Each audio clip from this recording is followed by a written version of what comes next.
get your blade out. Damage, then you gon' pay up. You'll crank that volume, turn it way up. Get your weapon, get your blade out. Damage, then you gon' pay up. You'll crank that volume, turn it way up. Get your weapon, get your blade out. Damage, then you gon' pay up. You'll crank that volume, turn it way up. Turn it way up, turn it way up. Crank that volume, turn it way up, way up.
The Mid-Ohio Athletic Conference frontrunner will be determined tonight on a Wednesday night here on the OH Report. The six-time defending champion Ontario Warriors invade the Colt Corral to take on the Colts of Clear Fork. Winner gets first place and has an open lane to the conference championship. We got all the action coming your way on your smartphone, TV, PC, tablet, any smart device you have, and it's coming your way next.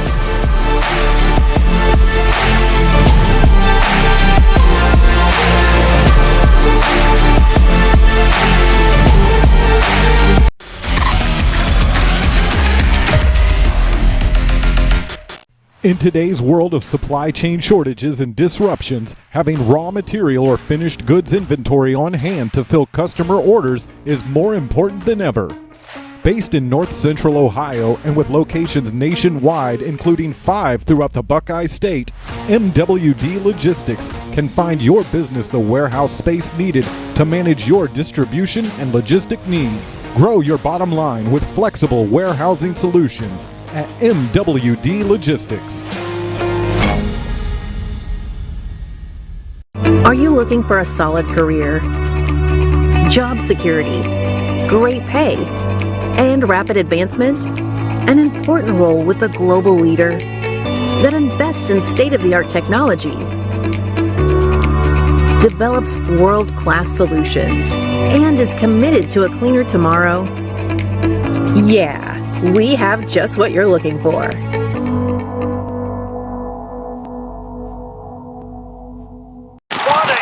Man, I wish I was out there. Let's unretire. Why not?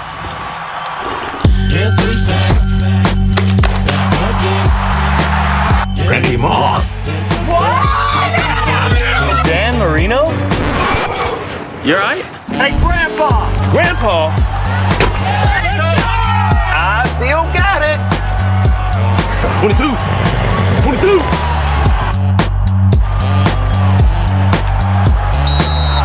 Delay game, number 13. Let's see. Hey. I need that senior discount.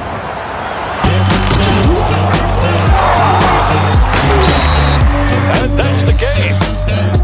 Mr. Marino, you mind if I take a selfie? Thank you. I'm good right here, bro. Unretirement? Who'd be dumb enough to do that?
Good evening, ladies and gentlemen, and welcome to the Colt Corral in Belleville, Ohio for tonight's MOAC matchup between the Ontario Warriors, coming in with a record of 2-2, 1-0 in conference, and the Clear Fork Colts with a record of 5-2, 1-0 in conference. Hello, everybody. My name is Travis Berardi, alongside one of the best soccer minds in North Central Ohio, with some other guys, Jesse Ryder. And Jesse, it may be game number 8 for Clear Fork, game number 5 for Ontario, but this very well could determine the winner of the MOAC. Yeah, it's one of those fine lines where as a coach you understand the ramifications of this game. You can't quite call it the MOAC championship, but certainly understand that these have been the top 2 teams for the past probably 6 or 7 years. These two have been battling out for the MOAC championship. So it's not quite technically the championship, but with the way that these two teams play against the rest of the conference, it pretty much is the championship. And so you really got to kind of find that balance of you want your guys to be ready for this game and understand the importance of this game, but it doesn't necessarily guarantee a championship outcome just based on this game. But certainly history would tell us it pretty much does. Absolutely. As we get right inside the pregame show and take a look at the team spotlight for the Warriors of Ontario, brought to you by Sutton Bank. Those 2 losses, they've only scored 1 goal against Norwalk, against Lexington. And that Norwalk loss, you think maybe, wow, they lost to an SBC team. But this Norwalk team, they've been up and coming the last few years. They gave Ontario a couple good matches the last couple years. They finally got them this season. However, the 2 wins, they've scored 11 goals.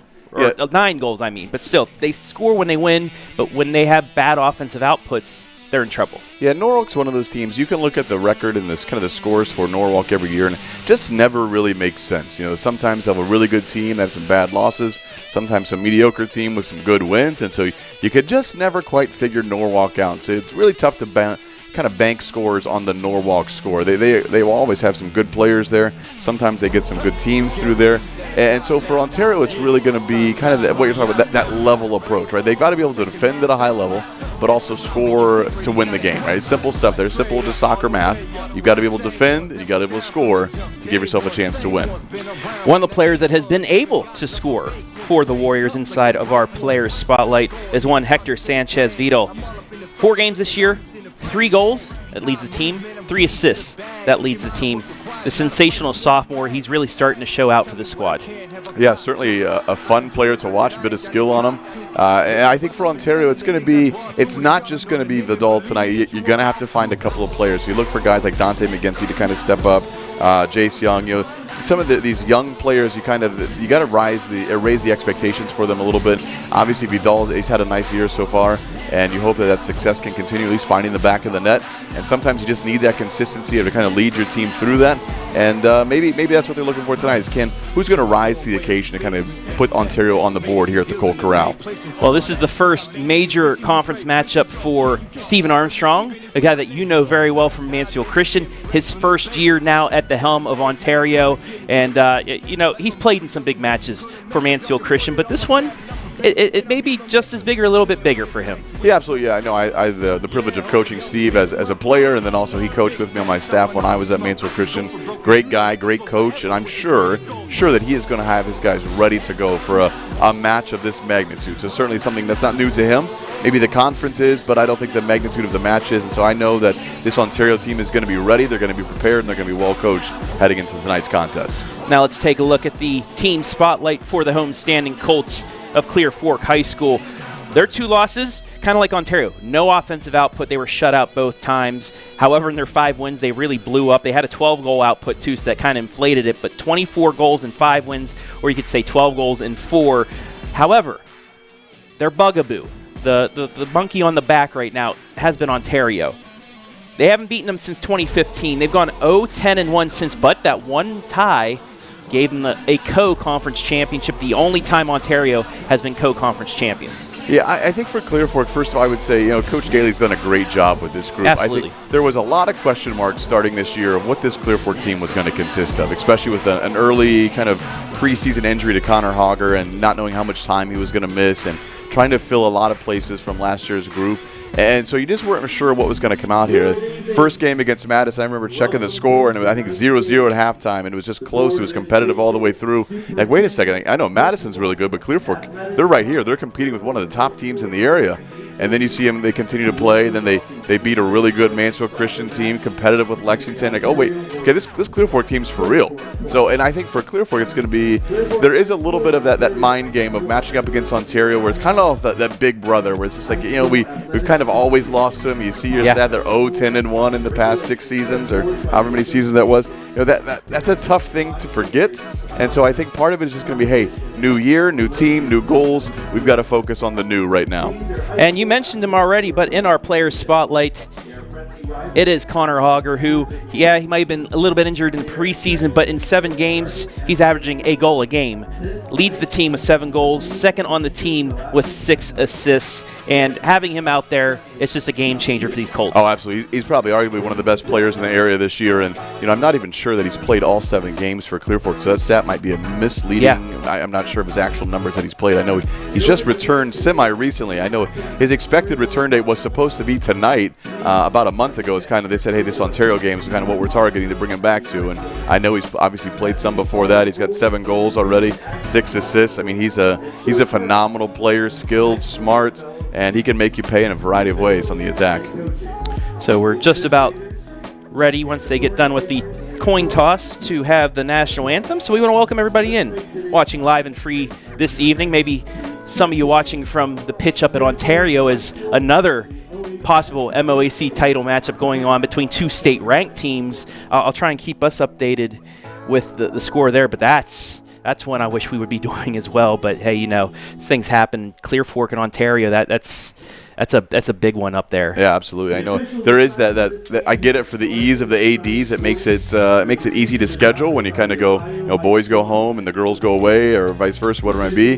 But you lose, with such a match. We have 2 matches of great magnitude, great conference implications, and really for kind of a tournament implications as well. And so it's just a lot going on tonight between these 2 schools, and just some great soccer, hopefully at both ends of the area. And I think for the boys side, I think certainly it's going to be overlooked by the girls game, but I expect this to be a competitive and talented matchup as well. Yeah, I kind of wish it was played like you have the Madison Clear Fork, where it's back-to-back games, doubleheader on the same night. Absolutely, yeah. Just the way things have been determined is the players are being led out on the field. So while we have that moment, let's take a look at our keys to victory, Jesse. Your keys to victory first for the Warriors of Ontario, and they are capitalists and goals win games. And explain capitalists to us. They're going to go hand in hand here. So capitalists is, I need Ontario to be capitalists tonight. They've got to capitalize on those opportunities that they get in front of the net. Clear Fork's a strong defensive team, and so they're not going to give you a ton of good opportunities. So if you're Ontario, you have to capitalize. You have to be capitalists in front of the net to get those great opportunities, and then make them not just opportunities, but goals on the scoreboard. Because goals absolutely win games. Undoubtedly, goals win games. It's simple, but it's smooth. If you can score goals, you've got a great chance to win games. All right, we're going to step aside now and honor America with the playing of our national anthem, the Star Spangled Banner. Make the rest of us do what they're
And now for the introduction of the players.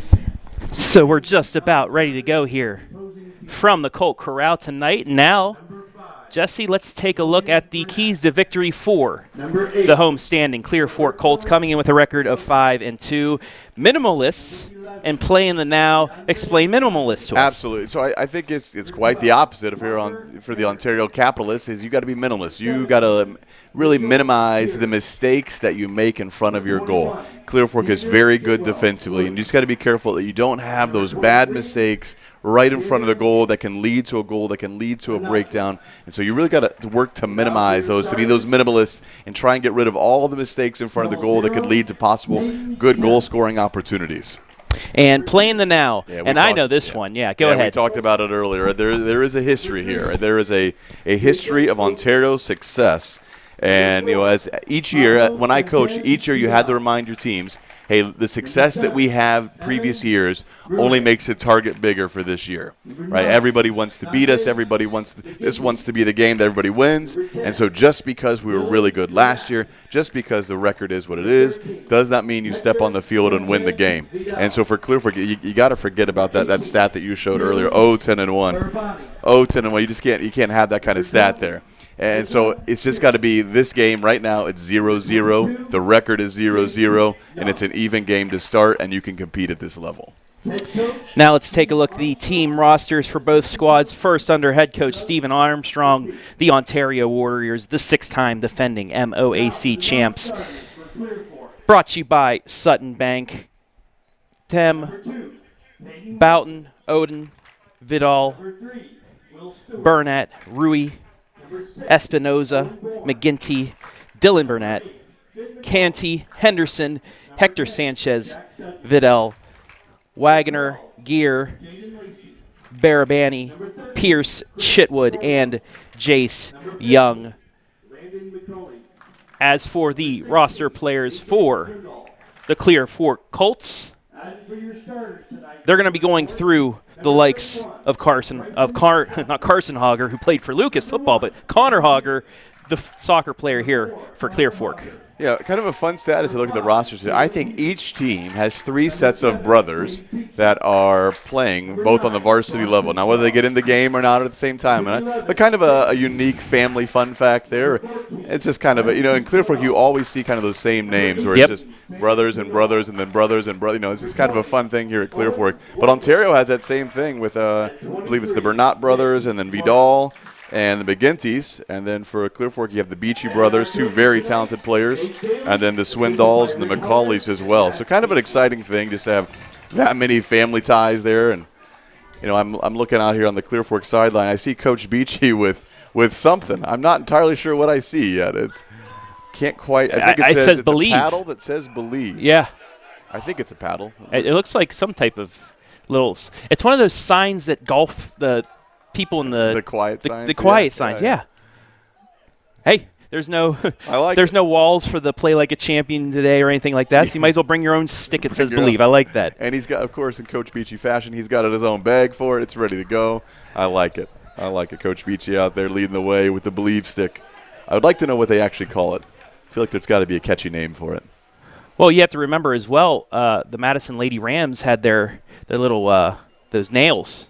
Right. That they drove into the turf of every field. Yeah, each coach just kind of use little things, just little reminders. Hey, you belong here. You can do this. You're capable, and just kind of that little bit of encouragement. It's always creative to see just different ideas and different opportunities of what that looks like. And we are underway, even though the clock hasn't started yet. But you just hear everybody for Clear Fork yelling clock, and now it still has not started. A lot of confusion. And there it goes. All right, we're underway. So we're going to have some stoppage time no matter what, even though it's high school soccer here the first half. We're going to have about a minute of stoppage time. Play as much soccer as we can tonight. And as you should for these 2 teams. Absolutely. It's going to be fun. I texted some coaching friends tonight. We were kind of just guessing the outcome. And I think, I picked earlier, I said this would be a 2-2 tie. But I will tell you that I did say in my prediction I gave Clear Fork a late controversial PK. So we'll see how that plays out here. Oh, that would be this. But we have a long way to go as that first just kick is on net, but over top of it. So we bring up our first Whitaker Myers Wealth Managers replay. Sometimes you just got to kick it on net. That one just had a little bit too much loft. Interesting series of events there. Clear Fork working really hard to gain possession, but constantly just put their players under pressure and under attack. And so it wasn't necessarily advantageous to keep the ball in that area. And Ontario just went for it. Why not? So just underway here on the MWD Logistics scoreboard. I want to welcome you all in once again to the de facto, I guess you could say, MOAC championship. But you never know. There could be another team out there that could upset one of these, the team that wins tonight, and it goes right back. But it seems like this always is the case. But we want to welcome you in on Facebook and YouTube. Let us know where you're watching from. Give us some shout-outs. We'll shout you out as Ontario has pretty much played the pace thus far here in the first 2 minutes. You know, I'm not super familiar with the MOAC, especially in terms of soccer. I know obviously these two teams have been the kind of the cream of the crop. I believe, is River Valley in the MOAC? Yes, they are. They are not the pushover that they have been, I will say. I think they're probably the third best team, and we'll see if that maybe creeps up into one or two. I've been watching some of their scores, and you know what? They're certainly better than the rest of the MOAC besides these two. You could see them maybe an upset or something occur down the line. I don't if they play a good you match. Just show up and you win. I think River Valley's going to have some. It's going to be a little bit of a test there. Now we'll see as that plays out. Maybe there's still another level there. But just looking at some of the scores, that's interesting. River Valley might kind of be sneaking up on people. So certainly we'd love to phrase this as the MOAC championship. Oh yeah. But reality is there's a lot of MOAC soccer left to be played. It's traditionally not been a very close competitive league for these two teams in the rest of the league, but teams are growing and they're expanding, and coaches are building some great programs elsewhere as well. And you got to remember, before Ontario made the jump over here, there was teams like Jonathan Alder and Buckeye Valley and more teams towards Columbus that were in this league as well. So things have changed, especially since they switched teams up and Ontario's come in and dominated the pace of play. But Clear Forks, at least in the last 3-4 years, they've been here. They've been in the mix, at least, as we get our first corner of the night for the Warriors. That is Dylan Bernat, I think, on the corner. He just kept battling down there, just persisted and just earned himself a corner. Tell you, the Ontario attack has been interesting, right? Nothing a great shot on goal, but certainly putting some pressure on that Clear Fork back line and forcing some mistakes. Good tackle in the middle of the field to come away with the ball here. It was Bernat once again with the slide tackle, and got the deflection too, so Ontario is going to get the throw. And as we take a look at that corner, once again brought to you by Whitaker Myers, he put some pepper on that, tried to go back post, but it kind of sailed on him out towards the middle of the 18. Clear Fork was able to get it away.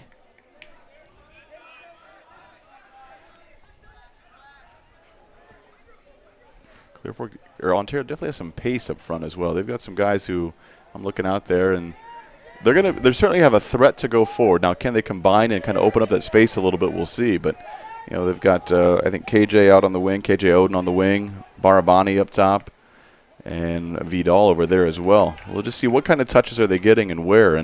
But they've got some players who can play. And other than that one near counter attempt, they've really just been pacing this match. Clear Fork will get a free kick off of the first foul on the Warriors. Yeah, Clear Fork has got a talented front three as well with the Beachy brothers and Connor Hogger, who we spoke of earlier. So defensively, I just think you don't make mistakes. Just kind of keep the game in front of you, and then let your front three work. Now, I know that's a little easier said than done, but they've got, if you can keep getting your front three the ball, they're creative and skilled enough that they can make some things happen. And far too often have we seen that a team may have a possession percentage of maybe 70-30, 80-20, but all it takes is that one counter, that one opportunity to give the other team the lead. Absolutely. And Clear Fork, little bit just kind of struggling to get the ball out of the back in an effective way. That's probably the third time I've seen him kind of clear the ball into Ontario, and Ontario brings it back into the attack. And so just not quite connecting defensively to start that counterattack for Clear Fork. That's really the key to what you're saying is you can kind of possess the ball you want, but if you're great at the counterattack, but you've got to get the ball out, though. And that's the buildup they want. Now there's some space for Beachy to work on the wing. Great ball into Connor Harker. Great tackle. They're going to give him. They're going to give Ontario. Yeah. The free kick on a foul. Boy, Travis, from here. Let's take a look at this, Jesse. And, I mean, there's the. Yeah. Are they saying he leaned into the Ontario defender? I don't get it. I'm not sure exactly what the call was. I thought it was a clean tackle by Ontario. So unless he's calling something after the tackle was won, maybe. It's tough to tell from here. We always have the benefit of replay, and he called it live action. But to me, it looked like he won the ball, won the tackle, and then I thought it was just the play would resume. But he saw something to bring it back. And no, so they had their backs to us, so maybe it was something that he saw in front of him. He had a much better angle. But nonetheless, Ontario escapes that opportunity by Clear Fork, and we play on. Yeah, confusion on the Clear Fork coaching staff as well. I think they thought they were coming away with a free kick, and little do they know they were coming away with a free kick against them. Yeah, and that would have been a beautiful opportunity, too, right at the 18, straight on, and just a further penalty kick per se, but with a couple players in front of you. Yeah, and certainly if you're a counterattack style team, you know to be good in those settings there. So Ontario maybe dodges a bullet, I guess, or I thought the tackle initially was clean, so I think it's okay. Warriors going to play that back to today's keeper, Aiden Wagoner. I'm trying to figure out that number a little bit. The keeper was number 24, I think, and I don't see that listed on our roster. Yeah, we have a 25, a 14. So it could one of those two. When we get a break, I'll head on downstairs and see who it is that has it. As he took that free kick. Yeah, right around midfield. Decent ball, not quite high enough to break the box. You really, from there, if you're bringing the keeper, you'd assume that he could put the ball in the box and kind of give you a dangerous opportunity. That's deflected out. It will be a throw-in for the Warriors just around that corner kick area. It's like Jace Young with the throw. He's got a pretty big throw. That's a great throw and into the box. Ontario not on the other end of it, though. Straight to the head of Clear Fork. But the throw in, height and pace was great. It's what you want. Just not there in the line from Ontario. It's always great to have that extra player in there that shot's going to go behind the goal. They can just give you pretty much a corner kick, even though it's not. It seems more and more that most teams have one player who can just launch the ball into that area off a throw-in. Now, not everybody can. He can have that line drive. Freshman A.J. Swindoll checking into the game for his brother, Sam Swindoll. Defense and midfielder. Cade Beachy almost went through a table there. Yeah, another freshman, very talented freshman as well. That's something else you like to see with this Clear Fork squad is it's not a stacked senior-laden squad. You have some underclassmen that are contributing, some juniors as well, and you've just been seeing that with Clear Fork the last maybe 5-6 years, where they finally have that youth system coming up and feeding into this varsity squad. Absolutely, and credit to Coach Beachy as well. I know he's been working with that youth system for a long time, and another freshman, Finn McCauley, checking in, and he's done a great job of just building these boys into playing at this level as freshmen. It's not an easy thing to do sometimes, but here you get 3 guys in the first 10 minutes of a big conference matchup and looking to see can they play and contribute at this level. So Ontario around the midfield stripe, and we're going to get a foul on the Warriors. I think there was like an off-the-ball screen, to use a basketball term, I think is what he saw. Yeah. And that might have been correct there. He just kind of ran into him, took him out of the play. And by the way, he signaled with the hands in front cross. It looks like a screen-type signal. I'm more of the American football. I know those signs. But for soccer, some of those I don't.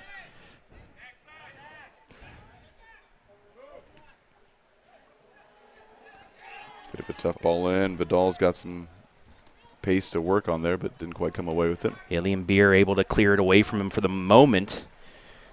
But just that speed gets right back into the play. Beer once again there. And they'll play it back. 11th minute, still scoreless.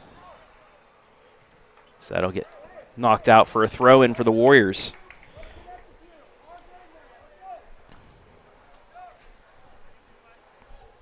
Bit of a rush throw kind of right to Clear Fork, who actually returns the favor back to Ontario.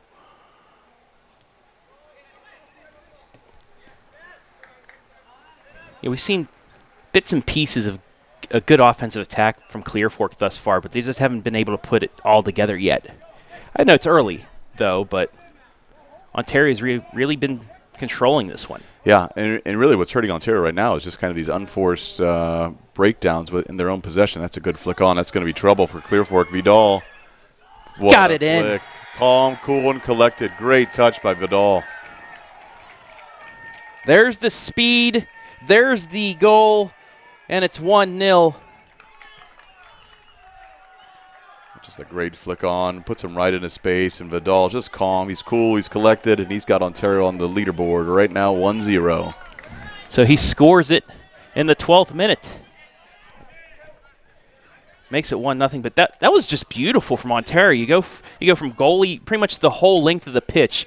Perfect ball from the goalie, right off the head, flicked ahead, and it was just a one-on-one. Yeah, you see a lot of those guys just try and drill that ball or hit as hard as they can, ends up putting it wide or over at the keeper. And not Vidal, man. He was just knew what to do with the ball. Just got almost a bit of a chip approach there, just placement all the way, and just nails it.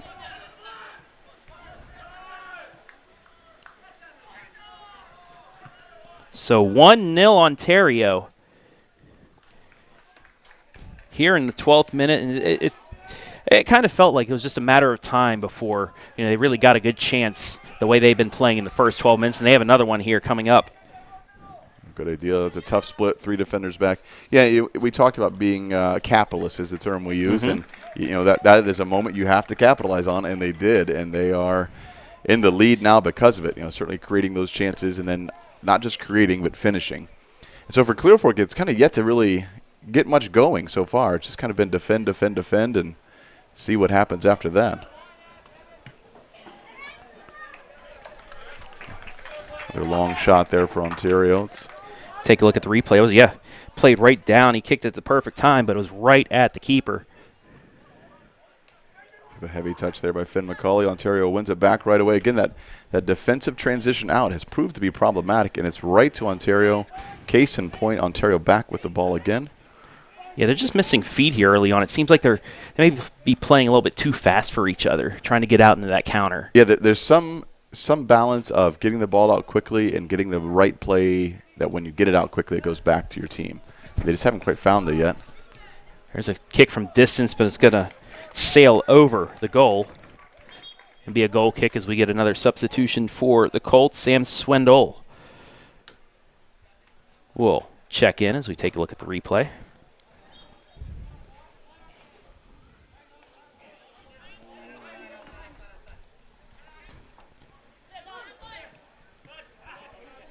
And again, Ontario just taking away those passing lanes. Yeah, they're moving the ball. Outside of their one goal, that final ball's been a little problematic, but for the most part, they're winning in the middle, getting forward right away. Little contact in the box. Referee sees nothing there. Little contact again. Referee sees nothing there again. I think both the right calls. Yeah, they were both going at it. It was mutual. That shot right again at the keeper for the save. Nothing wrong with that shot. Certainly, he had the ability, has the leg to do it, but just puts it kind of right into the keeper's gut.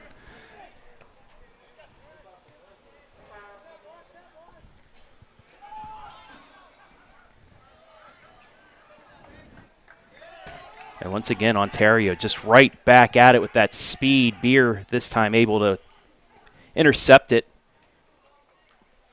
but they'll get a throw in. Yeah, KJ Oden is looking for that through ball there, and I think if he plays a little bit of pace on that wing, it's going to be trouble for Clear Fork because he's just trying to drive that ball to the middle right now. But I think he's got the pace and ability to get down that line, beat the defender, and kind of turn in and play that ball in as well. Certainly you want to have a multifaceted to your game, and I think if he can do that, it might kind of give another good opportunity. Warriors with the throw in here in the 15th minute, leading 1-0.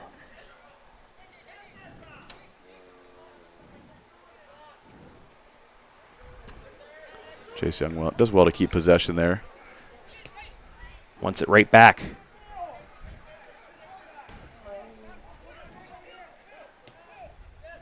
Pass through, gets away from Ontario and kicked away.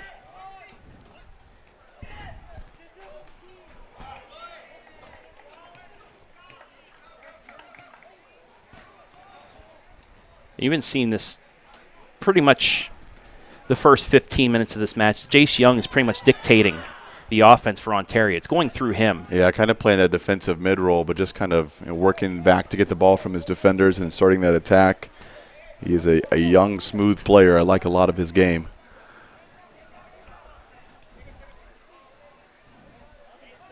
Good bit of skill there. You see just the foot skill by Hogger. Not quite the final ball he needed to defend McCulley.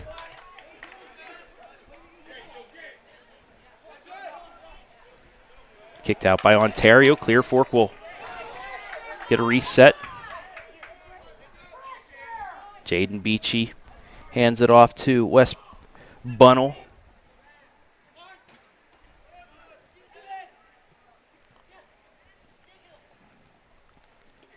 Good touch by Beachy. Beachy's such a workhorse, so skilled, so talented, works so hard.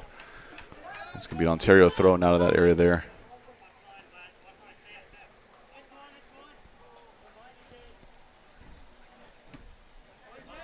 Burnett with the throw in and just boots it downfield. You know, Travis, what I'm not sure about, I know one of their captains, and I didn't catch the starting lineup, Dante McGinty, is if I've yet to see him in the game, I don't think. I'm looking out there, and I don't see a number 9. So I'm not sure what that would mean for Ontario. Certainly probably one of their top players, but not sure why he's not in the game, if there's an injury or something else, or just maybe a substitution coming later. I don't know. And Dante, senior captain for the squad. One of those speedy forwards for the Warriors.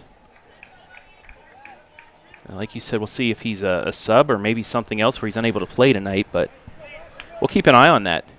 Yeah. However, early on, Ontario hasn't really needed him so far. Sure. But you know, I know Ontario, I think, played the JV game with no sub, so perhaps it's a little bit of an injury bug that's running through Ontario right now, and perhaps that's part of it. I don't want to speculate things I don't know too much, but I do know he's a player of high quality, high caliber. I'm sure Ontario would love to have him out there, but I have yet to see him.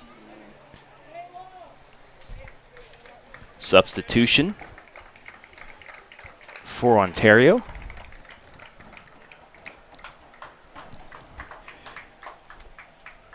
Xander Anatra, defenseman, checks in. Ontario has some youthful guys out there as well. A lot of sophomores. I don't think they have any freshmen that are playing up today.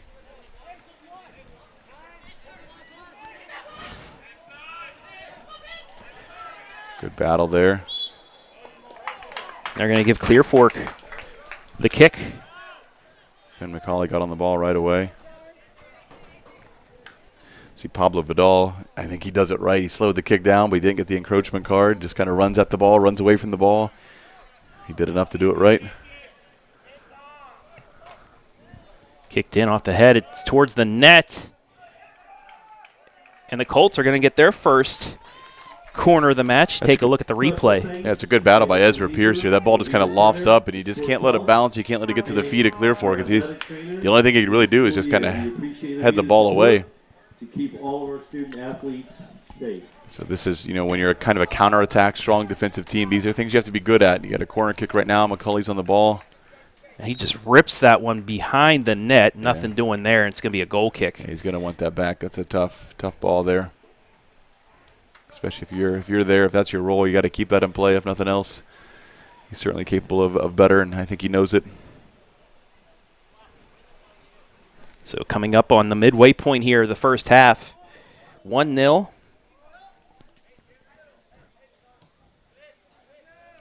On the Hector Sanchez Vidal tally. I'm trying to think who that might be in goal. That might be Julian McGinty, who's on our roster is listed as 99.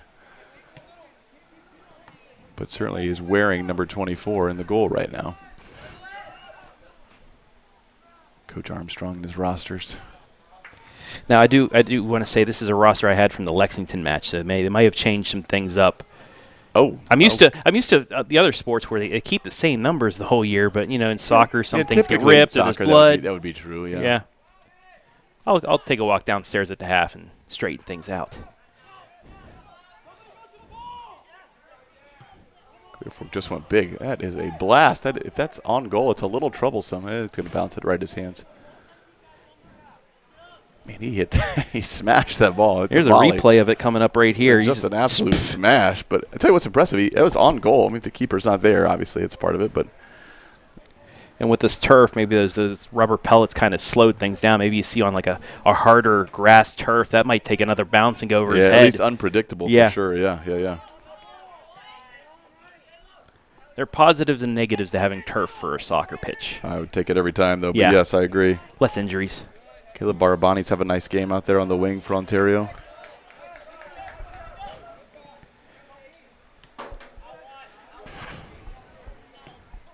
Colts looking to move it ahead. That just passed too strong. Yeah, just kind of rocked it as hard as he could there. I mean, I knew he had to beat the defender to get in that space. Good turn there to beat Cade Beachy. Referees are calling it pretty tight so far. Not letting a lot of physical contact happen. But it's been consistent, no problems at all with that, if that's how you call it. Mm-hmm. Gonna back up Hayden Them. So Hayden, 0-0 in the goal, but he is not. He's a forward tonight. Yeah, I know that is in fact Hayden right there. Defender, I believe, if I'm not mistaken. Now, any relation to Peter of the Lexington Minutemen? Not that I know, but I don't. Not really gone through that family tree, I guess. So that'd be an awkward conversation at Thanksgiving. That's fair. Warriors looking to add on here. It's good possession. Way to work back by Finn McCulley. Kind of disrupt it. Just trying to get it started for Clear Fork. Still might come out with the ball for Clear Fork. It looked like Cade Beachy was just half a step behind, because if he would have been at that ball, he probably could have started a good counter. Nonetheless, Clear Fork still moving it past the midfield stripe. Tell you what, for the most part, Ontario has defended Connor Hogger really well.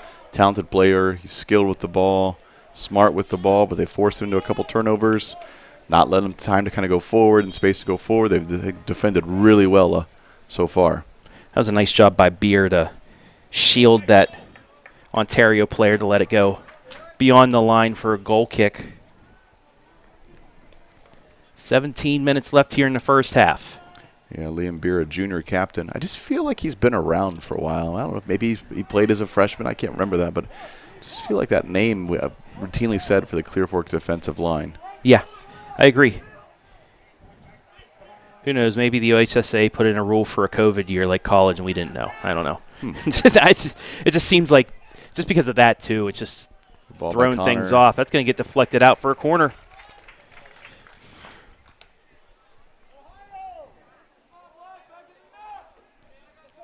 It's going to be Cade Beachy on the corner here, another freshman. Giving away some corner kicks to freshmen. I like it. Learn right away. Cade is pretty skilled on the ball. I know certainly for free kicks, but let's see about corners. Looks like they were trying to go back post. Again, it curved out towards the front of the 18. And he went big. I think he's going to be on, but it's going to be out of bounds. Clear Fork was able just to get back enough defensively to kind of rush that pass, and it goes out of bounds. Yeah, because definitely one-on-one in the middle of the field. It was going to be close if the referee's going to call him on or not. He was right there, and the referee was kind of behind the play a little bit, and this two-man system, so hard to call that. But nonetheless, Ontario took it out of bounds anyways.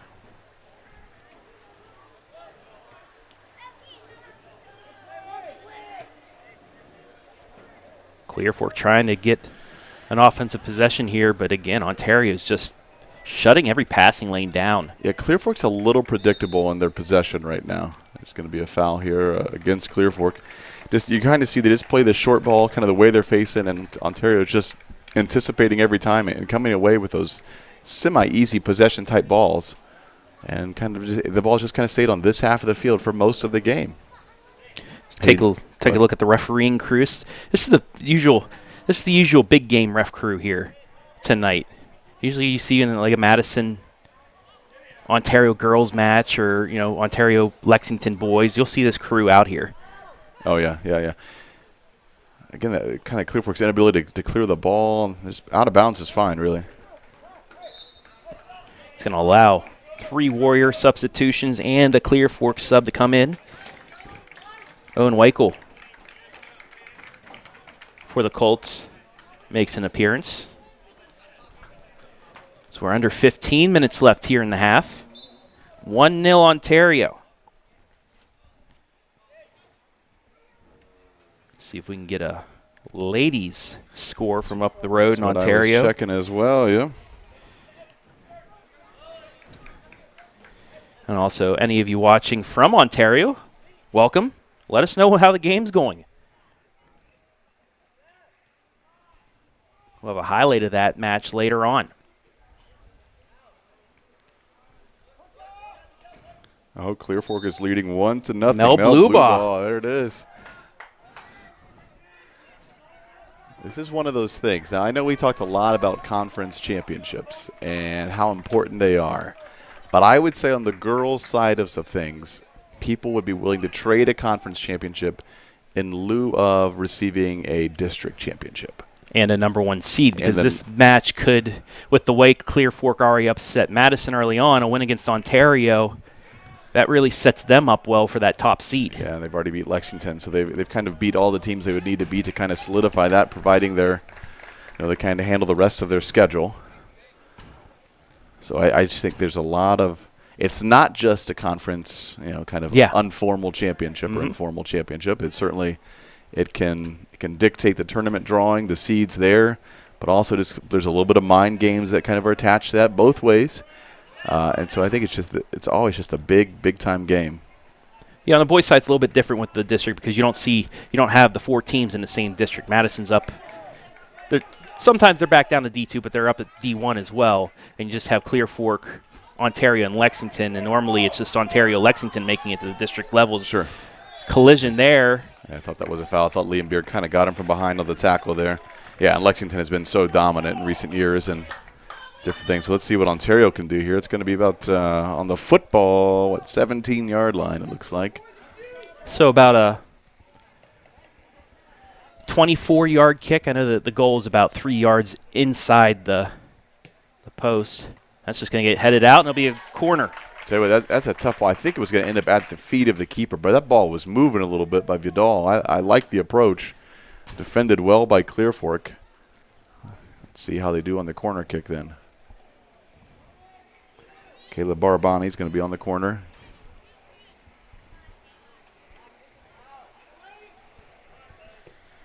Kick is away, inside the box, deflected away by the keeper. That's a great punch. It gets out of the box. It gets out of the attack right away.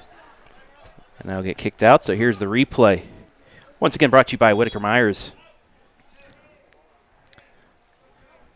See, just good corner kick. I like the approach. The keeper does well to come off his line. Just get it out of there. That's the key part of that. Just get out of that dangerous attacking area. And that they do. It looked like his own defender was kind of shielding him there, too, and he was still able to avoid him. Yeah, it's just always a cluster there, and he just goes right through it. That's what you need out of a keeper. Just get up and just go make a play.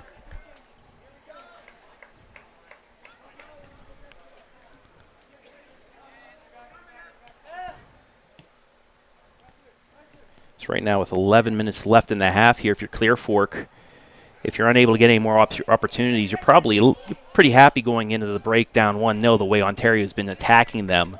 But for Ontario, you probably want to get another goal here before half. Absolutely. Yeah, I think that you're right on both accounts. I think for Ontario, looks like they've kind of dropped off their possession style a little bit. Certainly keeping the ball, but not quite as aggressive as they were early in the game. Also, without having KJ Oden, he certainly was the one kind of trying to make that pass through the middle and liked a lot of what he was doing. Now, is that because they're trying to keep that Clear Fork counterattack from happening? Is they're a little more reluctant to maybe try that aggressive pass? It's that probably coupled with I think there's kind of a new set of guys in the midfield right now, and so not everybody has the vision to play that ball. It's a tough ball. Sometimes it looks easy to see on the screen, but sometimes it's a tough ball just to split the defenders and look to play in that space there. That can be a little problematic. Young with the quick reset. That's a nice job by Connor Hogger. But once again, Ontario just right there to stop it. Yeah, they're putting kind of that swarming style defense. They just had, there's just not a lot of time and space for Hogger to work in. Ontario really trying to make somebody else besides Hogger beat them right now. I think they've defended him really well. Skilled player, and just trying to limit where his touches can go. I think he maybe had one dangerous opportunity, and he gave it up for a through ball in the corner. It's going to be a free kick for Clear Fork. I'm interested to see what adjustments Coach Gailey makes at the break. Yeah, to try and even things out, especially offensively. Yeah, you've got to find a way to get your star players the ball a little bit more in a little bit more dangerous areas. I think Hogger's getting a little bit right around like the midfield area, but almost behind midfield. And player of his caliber, you want him facing forward and on your side, the attacking side of midfield, and he's just not had a lot of those touches. There it is off a throw-in. But again, defended so nicely by Jace Young. Really having a great game so far. And it just bounced away from his foot just a little too far to even start anything. Clear Fork's just going to clear that back out. Under 9 to play. You just sense a little bit of frustration from Clear Fork right now. They're not really connecting passes, not really keeping possession, not generating any chances. And Dylan a little slow on to release the ball there and panics and gives it to Clear Fork. Makes a good tackle on Hogger, though.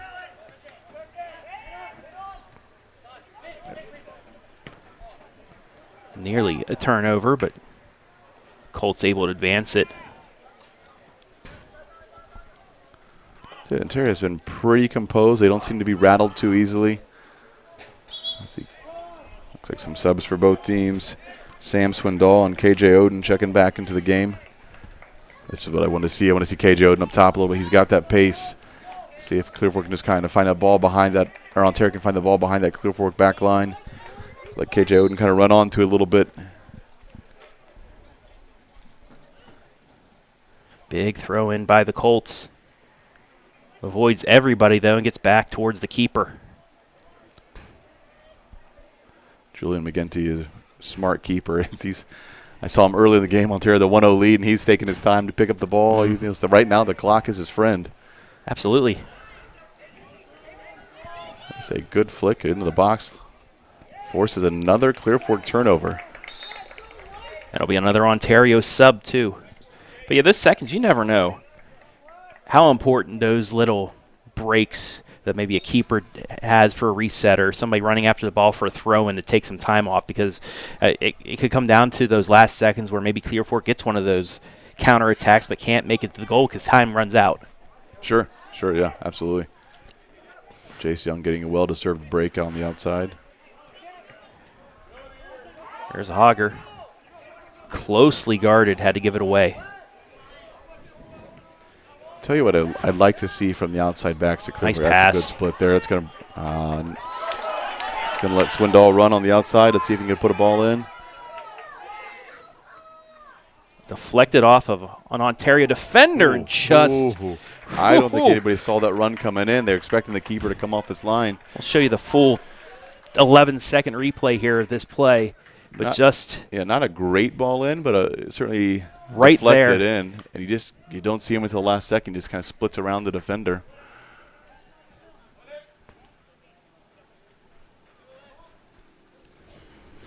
So 6 minutes left here in the first half. Ontario still hanging on to that 1-0 lead. And the Vidal goal in the 12th minute.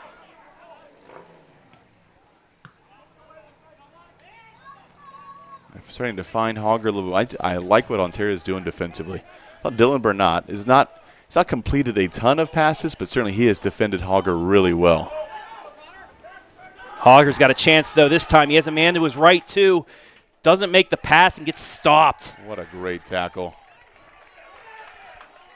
He had a man to his right, but it would have been a tough pass the way he ran. But Ontario played that perfectly. Take a look at the replay real quick. He tried to juke him and stood his ground. Talk about on the replay. There's Vidal on the other end, similar to how he scored his goal, but Clear Fork defends that a little bit better, not allowing him to get just that little flick touch in. We'll take a look at that right now. And it was off of another turnover, too. Yeah, similar to the goal. Just kind of a flick on, and then Vidal gets run into space there. Clear Fork collapses and does not allow that the next ball in. Yeah, that time they had 2 defenders right back with him, waiting for him to make that move. You know, if you have to see the number of who made that big tackle on Connor, I've been watching out there trying to identify his number. Well, it's tough because these numbers on the back of some of the Ontario players are gold. Yeah. Well, there's no numbers on the front, too, which makes it on some of the fronts at least.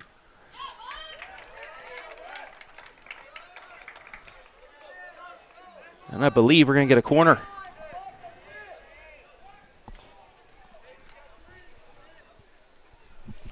So with under 5 remaining, Ontario with a chance to possibly add on.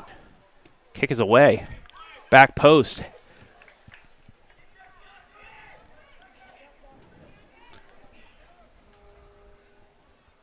Colts able to defend it, though.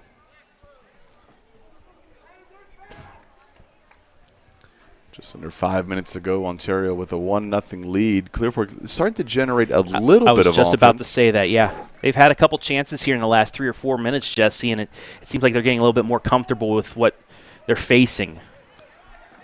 Yeah, I think really the key is Connor Harger's getting the ball more. I mean, that's really the key to where he gets his touches and how many touches he gets. That is the key part. And most of the first half had been he's getting touches, if we're using the football lines, around the opponent's 30-yard line and not into a dangerous area. And so now it's trying to get a little deeper down the field, but not quite to where you want it yet.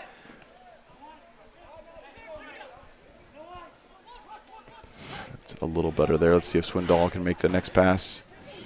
He's able to. Another chance for the Colts. Beachy. Again, defended by Ontario, and it goes out. It'll be a Warrior throw-in. It's funny for those two guys who have played together so much, a little bit of a miscommunication there right at the sideline. A little bit of momentum.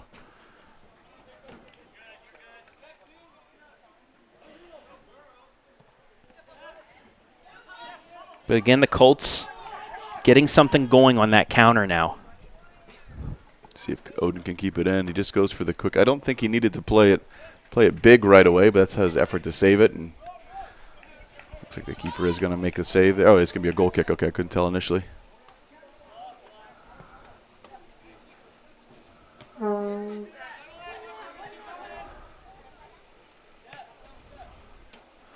Good run by Barabani. Way to win the ball. Gets up in the attack. Oh, good nice cut. move. He's done everything right so far. This is beautiful.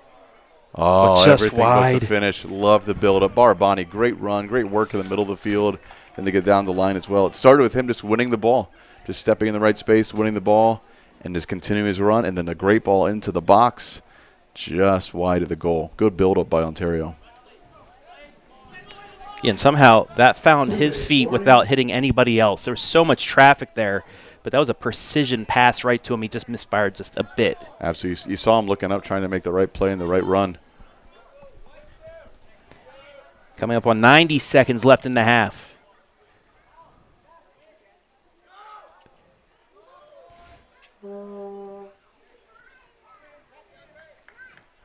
It's going to be Ontario corner kick with just a little over a minute to go here. If you're plenty of time. Yeah, if you're Clear Fork, you can't give up a goal here. And this is normally a spot where you do see it, Jesse. Sorry for interrupting you there, but yeah, the other defense kind of worn down right now. This is where some lapses could happen. Absolutely. Fatigue is set in. You think it's almost halftime. Just get out of here, get back to the bench for a minute, and you got to finish all 40 minutes at the varsity level. That sails past everybody, however. Colts able to get the counter going. Good ball by Beachy to Beachy. 1 minute exactly remaining here in the half. Beachy does well to keep possession there. DeHager waits. Keeps the ball in bounds for a second, but it goes out. Yeah, it's really defended well again. They're just not letting him go forward, not giving that space to kind of just go at players 1v1, kind of high press there, making him just go lateral first. And you're seeing Ontario not hesitating with him either. They're keeping their stance. They're not falling for any, movement of the hips, things like that, and it's really showing tonight for the Warriors. Yeah, Coach Armstrong has always just coaches very disciplined defense, and he's seeing that right now, especially 1v1 against Hager. Swindoll, nice tackle out of bounds. There's still 12 seconds, though. Reset real quick for Clear Fork. They may have one opportunity here. Swindoll kicks it into the box, deflected back, And that should do it for the first half. So Ontario, once again, striking first on the Vidal 12th minute beauty to take the 1-0 lead. And let's show you that goal one more time. I'd like to give a thank you to Blackstone Insurance Agency, Versa Clothing Company. Here's the replay. And it's just a beauty, Jesse. Yeah. Like I said. Yeah, the flick on is good. The finish is good. Everything about that's the goal you like. I mean, they were kind of working through the build-up there, and kind of a bailout ball up top, and he just flicks it on into a great space, and then just a great finish by Vidal. So that takes us to the half. 1-0 in favor of the Warriors. We'll take a break and be back with the Sutton Bank halftime show right here, live and free from the Colt Corral on a Wednesday night.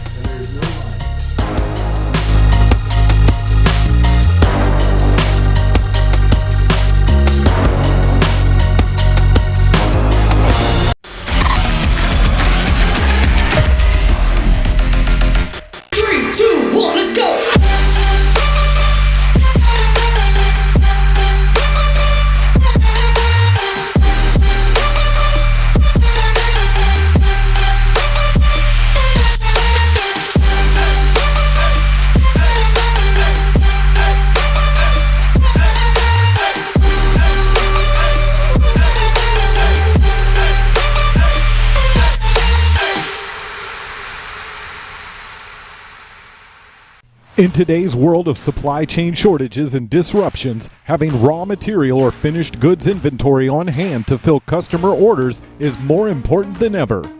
Based in North Central Ohio and with locations nationwide, including 5 throughout the Buckeye State, MWD Logistics can find your business the warehouse space needed to manage your distribution and logistic needs. Grow your bottom line with flexible warehousing solutions at MWD Logistics. Are you looking for a solid career, job security, great pay, and rapid advancement? An important role with a global leader that invests in state-of-the-art technology,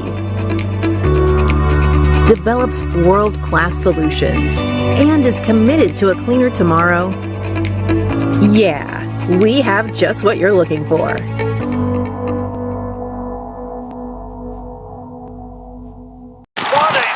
Man, I wish I was out there. Let's unretire. Why not? Guess who's back again? Randy Moss. Dan Marino? You alright? Hey, Grandpa! Grandpa? I still got it. 22. 22.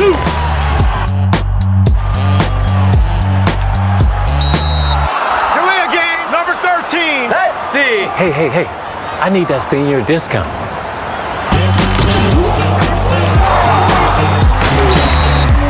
That's the case. Mr. Marino, you mind if I take a selfie?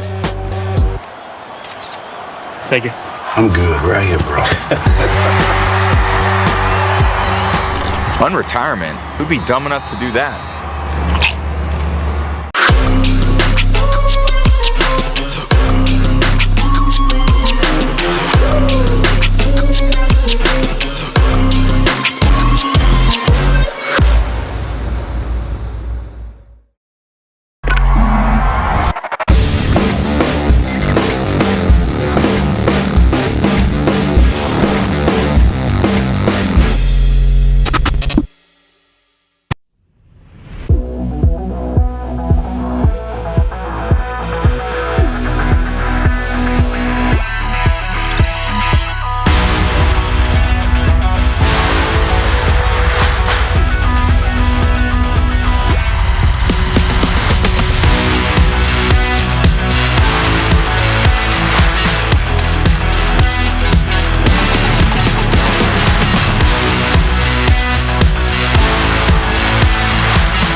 Tonight's boys soccer high school live stream brought to you live and free on the OH Report thanks to our generous sponsors, the Clear Fork Valley Foundation. The Clear Fork Valley Foundation, promoting student academic achievement and rewarding teacher excellence in education.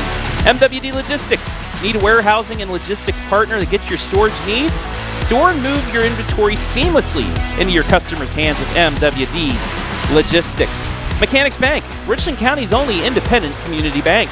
Sutton Bank, earn the cash reward of your choice for doing simple activities with Kasasa. Whitaker Myers Wealth Managers, Mansfield, Ashland, and Worcester's locally owned fee-based fiduciary financial planner that has boasts the endorsement of national money expert Dave Ramsey and the team at Ramsey Solutions. Frito Lay, we are driven and inspired by our purpose, food that matters for life's moments, and Charter Next Generation, hiring for high-paying jobs in cutting-edge environment. Thank you all for allowing us to bring you these and every match and game live and free right here on the OH Report. As we welcome you back inside the Sutton Bank halftime show from the Colt Corral, 1-0 in favor of Ontario on the Hector Sanchez Vidal 12th minute beauty, making it 1-0. Jesse, as we bring you back in, 8 shots to 2 in favor of the Warriors, 4 on target to none, 70% possession, 4 corners to 2. They pretty much just dominated each stat of this match. Yeah, I would say the first 35 minutes were predominantly all Ontario in terms of just the attacking style of play. Clear Fork, I think the longer the game went on, we started to see a little bit of life through their attack there. Really, their difficulty has been transitioning out of the back with the ball. So it's one of two things are happening. They're going big, and Ontario's winning the big ball, or they're going little and just not quite capable of keeping possession with the little touches yet. So what has been effective, if they can find Connor Hogger right around midfield, or Cade Beachy right around, or Jaden Beachy at midfield, and kind of let one of those guys receive the ball and look for the second or third guy going to that attacking area, that's opened the game up a little bit. We saw that maybe like about 5-7 minutes ago. We saw that start to kind of result in some at least offensive opportunities for Clear Fork. But for the most part, all Ontario in the first half. So we'll take one more quick break and be back here with half number 2. Can Ontario hold on to take control of the MOAC, or can Clear Fork come back? We'll find out here. 40 minutes to go from the Corral.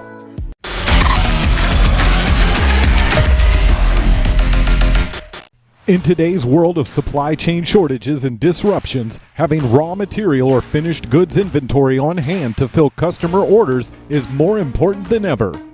Based in North Central Ohio and with locations nationwide, including 5 throughout the Buckeye State, MWD Logistics can find your business the warehouse space needed to manage your distribution and logistic needs. Grow your bottom line with flexible warehousing solutions at MWD Logistics.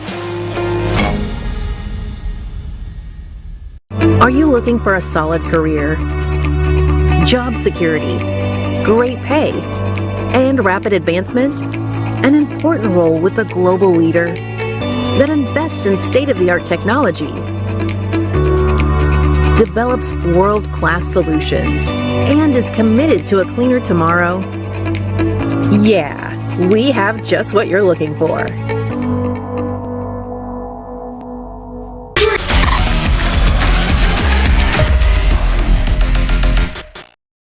Just about ready for the second half here from the Colt Corral. Travis Berardi back here with Jesse Ryder. What would you like to see different from these guys that are kicking off right here at the moment, the Clear Fork Colts? Well, it's certainly got to be the defensive transition. That once you win the ball, they're starting with the ball obviously now, but once they win the ball, can you keep the ball and generate your own attack? Right now, it has just been once you win the ball, you're giving it back to Ontario, and then you win the ball. And so it's, you're kind of back and forth. So I think for Clear Fork, it's really win the ball, and then can you keep the ball either with a long ball, sometimes that was advantageous, or just through possession, really through Connor Harger, can he be that playmaker in the middle of the field? Can they find the ball at his feet in some dangerous areas? And not a lot of times in the first half did that happen.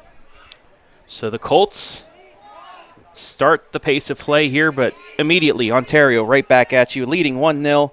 Another 1-0 score at the break, although it's flipped on the girls' side. Lady Colts, LCP, leading the Lady Warriors 1-0 at the break on the Mel Blue Ball goal. little bit of a clerical correction for us. We'll ask about Dante McGinty. He's actually in goal for the Warriors. Started the game there. The roster we had didn't have his number listed, so now we see that Dante McGinty, who's a very talented field player as well, is the keeper. Had a nice first half back there, and has been their keeper. So we'll see how that plays out for Ontario. On the roster, Ontario has 3 different keepers listed. A couple guys getting different minutes there. It's interesting because both the keepers I know are also good field players, and so it's just kind of what do you want to do? Where do you risk that position at? That's kind of a back and forth matchup. Colts looking to get something going. Hogger looking to get the ball for the first time here in the second half, but he's just marked 2 Warriors constantly around him. As that kick's just going to make its way to McGinty. There you see the veteran play of McGinty. He's not picking this ball up. Every second counts.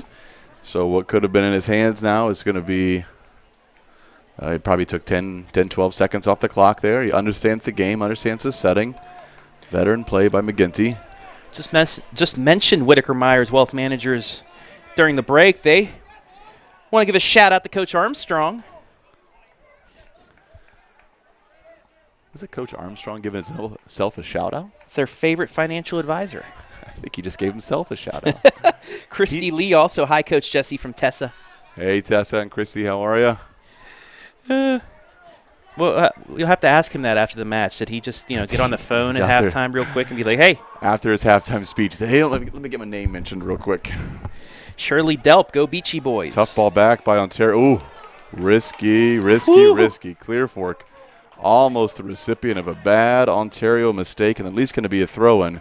Almost more.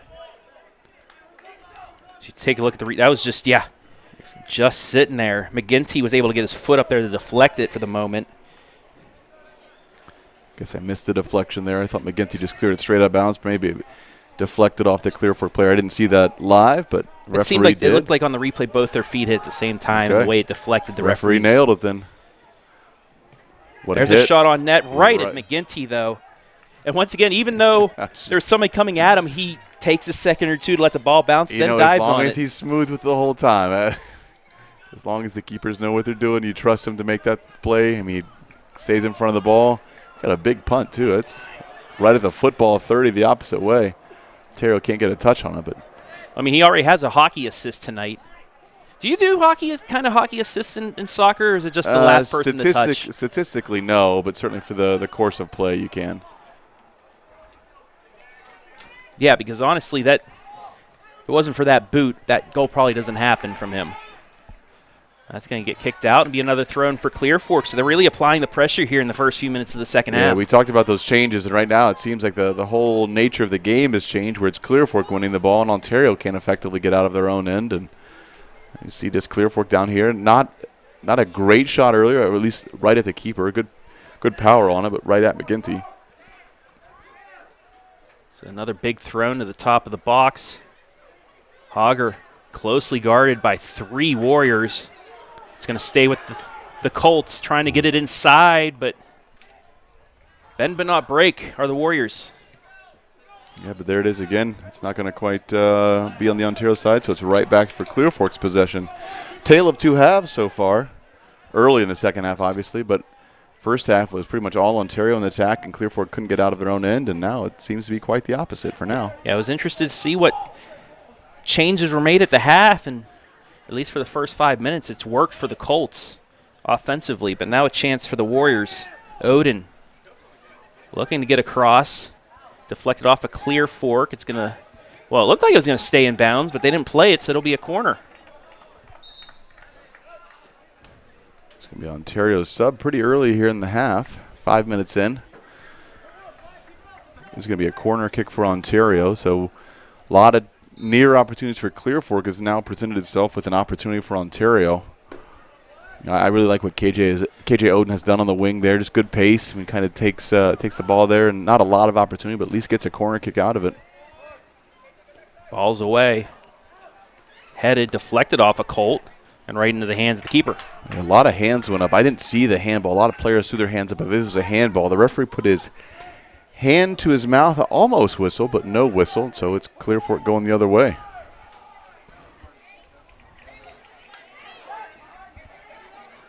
Jace Young has had himself a nice game. Just smart tackles, smart plays. That's going to be a foul on the Warriors, playing that a little too strong. But, yeah, Jace hasn't done anything scoring-wise, but I'd still say an MVP candidate. Sure. I mean, certainly he's kind of controlling the middle of the field, which is what you need in a game like this. A little bit of frustration foul, I think, for Ontario. I think he knew he was going to try and shield the ball, so he thought, hey, if you're going to shield it, I'm just going to let you know that I don't appreciate that.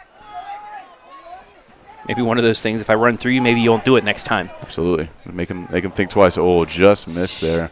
Boy, Clear Fork's really trying with that diagonal ball. He didn't see it hardly at all in the first half. Too. Missed touch, going to stay in here for Ontario. Not much going forward. It's just going to be him for now. Does well to hold it up. Shot right on net. Saved. A good shot from distance, again, right at the keeper, though.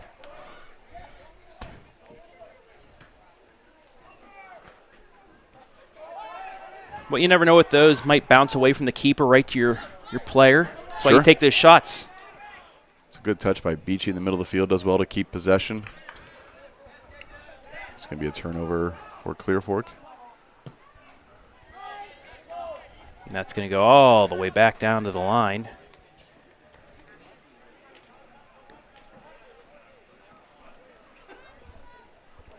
So, Jesse, you remember in our first match on Football Friday night when we had the keeper mishandle the ball, they had the free kick? Mm-hmm. The next match I saw, I think it was actually Lex Ontario, same thing happened. Never in my life had I saw it before Football Friday night. I've seen it twice this season already. Intentionally mishandled it. Yeah, a mishandle where they picked it up when they shouldn't picked it up have. and dropped it. Yeah. Oh, wow. Huh. Yeah, certainly an interesting season for Ashland so far. Talking about that Football Friday night game we had. Referee says nothing there. A little bit of contact, but I think Clear Fork won the ball first. There's Hogger with some space in the middle. Just last night had a highlight. Ashland at Lexington. Yeah. Minutemen with the victory. I tell you, Lexington has proven themselves to be the #1 team in the area for sure right now. State ranked. And it's rare that you see, at least during the regular season, a Richland County team ahead of Bay. Absolutely. In the rankings. Yeah. But Lexington right up there ahead of them. Yeah, Lex has got a couple big games coming up. Worcester, who is not as good as they were last year, but they are still really good. Madison they have proved themselves to kind of be a great team this year as well. That'll be a fun matchup. They're actually receiving votes. Absolutely, in the state poll, which is very impressive in Division I. Yeah, so they've got a nice group, and they've done a good job there. I thought Clear Fork played that Madison team really tight on that opening night. I was really surprised at the scoreline, but seeing Clear Fork, certainly defensively they are strong. I think they're not quite consistent in their attack yet, and so you see some interesting scorelines for them. I think once they figure out their kind of chemistry to go forward, their chemistry to move the ball, they're going to be an even better team. So I'd say you're not seeing the top Clear Fork team quite yet. They have some talent, they have some players, but I think this team's going to continue to get better. And I wouldn't want to see them come tournament time. They're young, they're athletic, they've got some skill. You really got to be careful in your matchups in that Division II sectional. Well, they're showing that they don't want to be a team where those higher seeds be like, I want to go right after Clear Fork. That's going to be one of those, I'm staying away from that. If I can, I'm going to try and avoid them. Absolutely. That Division II, you look at that sectional, it will have the likes of Lexington, obviously, Ontario, Clear Fork, that Norwalk team we said is considerably better this year. You never know. Sometimes teams in that Sandusky Bay area, they get a little bit better, and they get a team that is just, you don't realize how good they are until they play one of our teams. And it's going to be fun. It's going to be good. I think Lexington is the clear favorite to come out, but I think it's going to be a rough go. That shot makes it through everybody, but easily saved. Yeah, a little bit of contact. I don't think intentionally, but certainly he felt a little bit of that one. So 10 minutes in here to the second half. Ontario hanging on to that 1-0 lead despite added pressure now offensively by the Colts.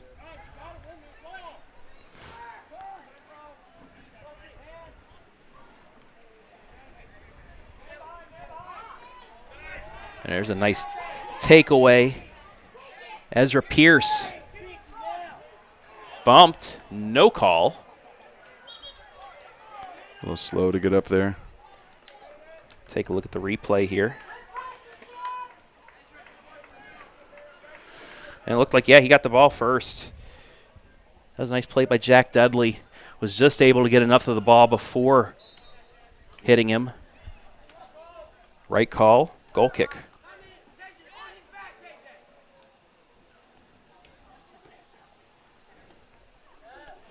Thankfully, the weather has been able to hold off tonight. We had some rain coming through earlier, made it really humid. There's some chances we were going to have maybe a storm or a shower come through, but thankfully it's held off to the west.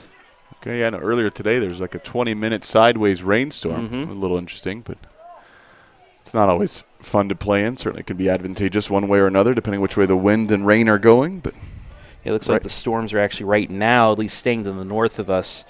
Nothing's developing directly west, so we'll probably be able to get this match in before anything as we have a stop here. So we'll take a look at that. It's a good ball in. Just create a little bit of chaos there. KJ Oden, good run in. Not quite connecting on it. Keeper does well to come off his line, make the first save. And Beer once again was there to shield. Now you're seeing Ontario coming just within inches of getting a good shot off. Yeah, it's been kind of a back and forth second half. First half really felt mostly Ontario in terms of the attack and possession. Second half certainly been pretty even. Different opportunities for different teams. That is the wrong header there. He's going to be in. The one-on-one. Just off the post. It stays alive, though. There was a little bit of contact there, too. I think luckily not to get a PK. Gets the shot off, so which probably prevents the PK from being called, but certainly kind of comes in at him. Yeah, I couldn't tell the center defender was who hit it. You want to head that back to your keeper or away, and he just drops it right at the feet for Ontario. There's some time and space for Clear Fork. They will switch the fields a little bit. Can they find some of their playmakers now? Found the younger Beachy to the younger McCauley. Looking to cross it. It's not quite the ball you want out of that setting, though. It's going to get reversed back.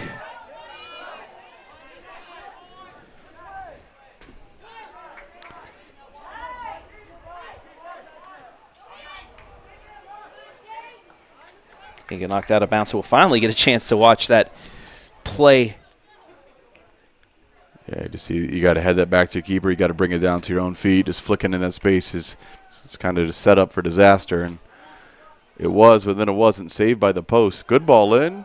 McGinty plays it right.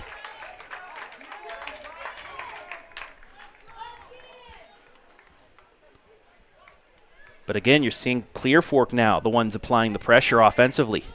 Yeah, you know, it's a simple thing that I'm going to say, but I think for Clear Fork right now it's a difference. If they can find the open player in the attack or the open player with the ball, they are making the right play. But probably they just go a little too fast or a little too much space. Let's see how they do here. Got some numbers going forward. Good ball into Beachy.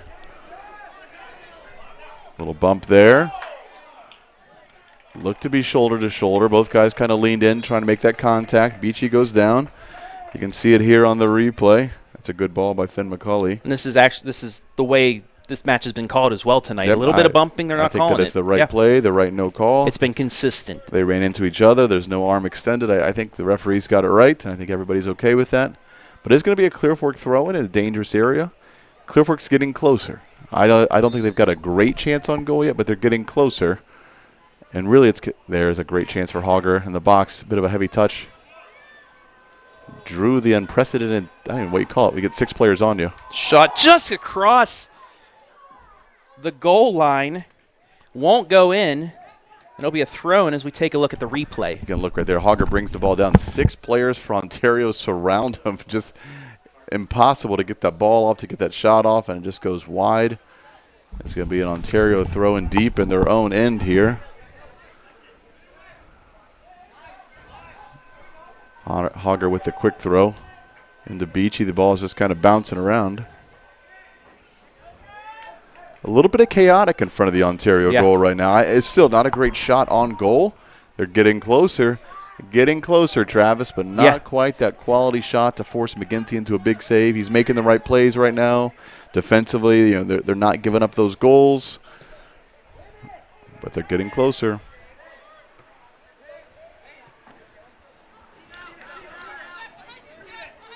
Yeah, but the only way to break through is they got to get all the way there, though. Ontario They've been towing that line here in the second half. Absolutely. Absolutely. But this has made for quite the match thus far. Auger takes on 3 players. Oh. And another. Oh, my goodness. So skillful. Bit of an unnecessary switch there. I think you just got to play the easy ball. He did so much with the ball, though. You hear Coach, you want possession, you want his feet there. The build-up's getting better. It's just kind of that final ball into the box is not quite as efficient as needed to be.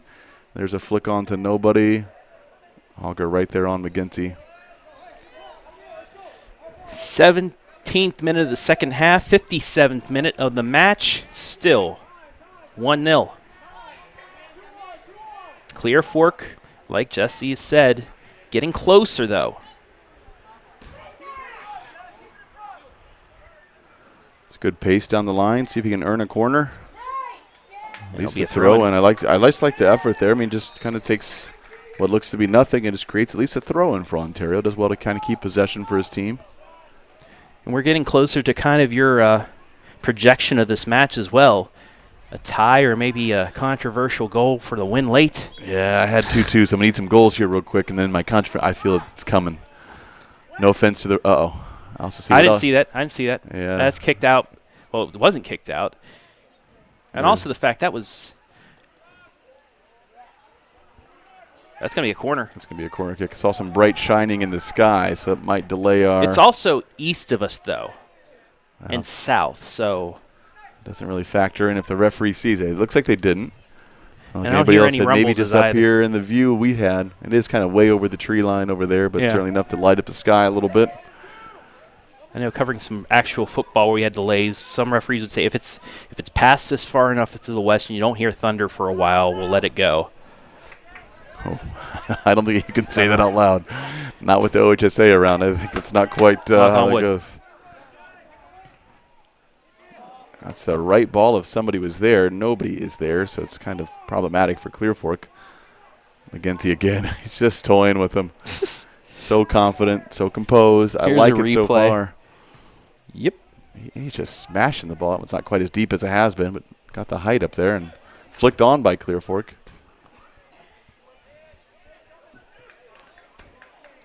Good battle by Jace Young. Steps in, just wins the ball. I think Jace Young went outside of the foot, put that ball into space. Yeah, it's the right call. It's going to be a white throw-in. Ontario in the white kits going right to left on your screen. Clear Fork, black kits going left to right. Young with the throw-in. Once again, that offense going through him, setting things up.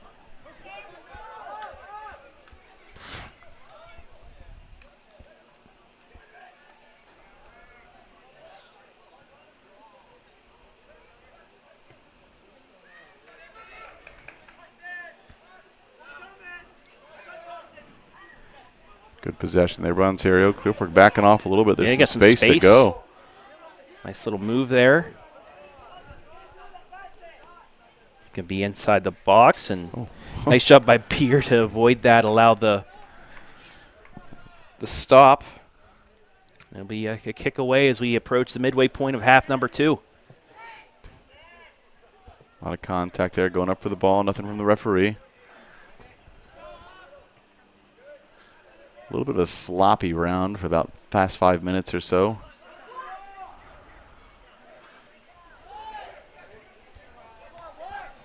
Kind of just back and forth. And what Jace Young has done so well is keep possession, but a couple turnovers now. Full head of speed there. Let's see how they do here. They've got some numbers in that pocket. Oh, I can't quite turn that defender around, and now it's going to go back the other way. That's the 4th time I see Burnett just get a foot out to deflect away a ball. Yeah. Inside the 18. I agree. He's not necessarily keeping possession, but he is making the right play defensively. Warriors called with their 6th foul of the match.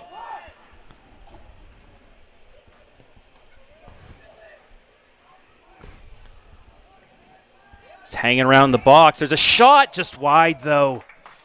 I like it. I like the green light there. I mean, he went for it and just kind of hanging up in the air. You just go after it and hit it. Not quite on goal again. And that just looked like those disastrous. It was just hanging around there at the top of the 18 for so long. You thought somebody was at least going to get a shot off, and it nearly was disastrous for the Warriors. You can't see what just happened here, but Dante McGinty might be one of the smartest time wasters. The ball goes back into the stands behind the bleachers. He just goes for a light jog. There's ball boys everywhere, but he's made a decision that he's going to get the ball. And he likes that one. You can't do anything with that. If you're a referee, you can't. There's nothing you can do there. He's going to get the ball, so he's making the play. But again, seconds off the clock. There's Hogger's got some space to go forward. He's in the box with the ball. Stutters, gets it across, but McGinty's right there with the save. Okay, a lot's been at McGinty, but he got off his line well, read that right. So McGinty's had himself a nice little half here. And that was the biggest threat we've seen from Hogger this evening. Easily stopped, though. Oh, misplay. Bit of a slip by Beer there. It covered nicely. Tell you what, Travis, I can see the shining lights over the tree lines back there pretty consistently now. It might be. There is no such thing as heat, whatever you're about to say, though. I've heard that before. I actually talked to a couple meteorologists as well from Ohio News and Weather. There's no such thing as that. It's just sometimes there are systems way off in the distance that you see it through the clouds near you. But that was a nice one. Although there's a set of trees right behind the softball field that's really blocking that view. We're high atop enough. the press I'm wondering. box. We're getting a nice little show, but I don't want to say that too loud. Right. It is to the east of us. It's not moving towards us. It's moving away, but still you can see something as that shot just flies wide. The worst would be to get like a 30-minute delay with about 8 minutes to go and then have to wait for my controversial PK to end the game. Or tie it. Tie it. I do want to see how far that is away.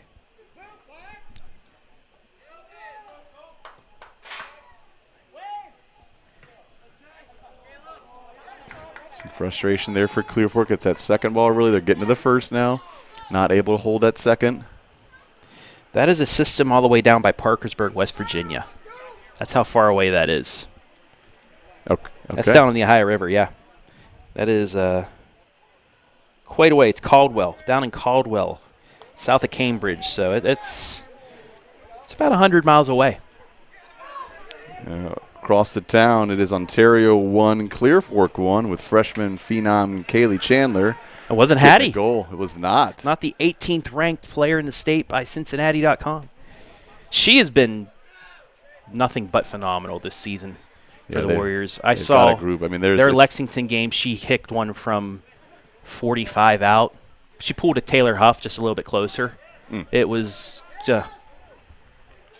great player. We have some amazing soccer players here in this area. Absolutely. There's a couple on that Ontario team, couple on that Clear Fork team, and so it is a talented girls area for sure. And Madison's right there. I mean, not too long ago they were state champions, and so they're proven to be another good year in that sectional. I will say this: you say you do the scores hold.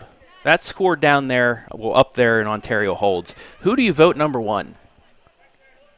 You have to go off of other but say both teams do what they're supposed to in district. I mean, how do you determine strength of schedule? Right now, Clear Fork has a loss against a good team, but I would say not a great team.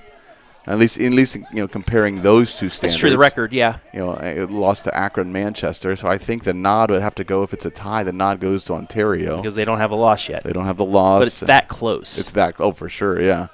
Because Clear Fork had I believe a 3-1 lead or 4-1 lead in that match against Manchester, and they came back to defeat them too. Yeah, I think 3-1 because they lost 4-3. I think that's I'm right. not mistaken, but good turn in the corner. Good crosses ball in, it, right to him, right there. Yeah, those sectional draws were never my favorite things. I had one year I had a team that was undefeated, number 1 in the state of Ohio, and some guy voted me second in the section in the district. Like, what are you looking at? I have the strongest strength of schedule. I'm undefeated. Like, I don't understand.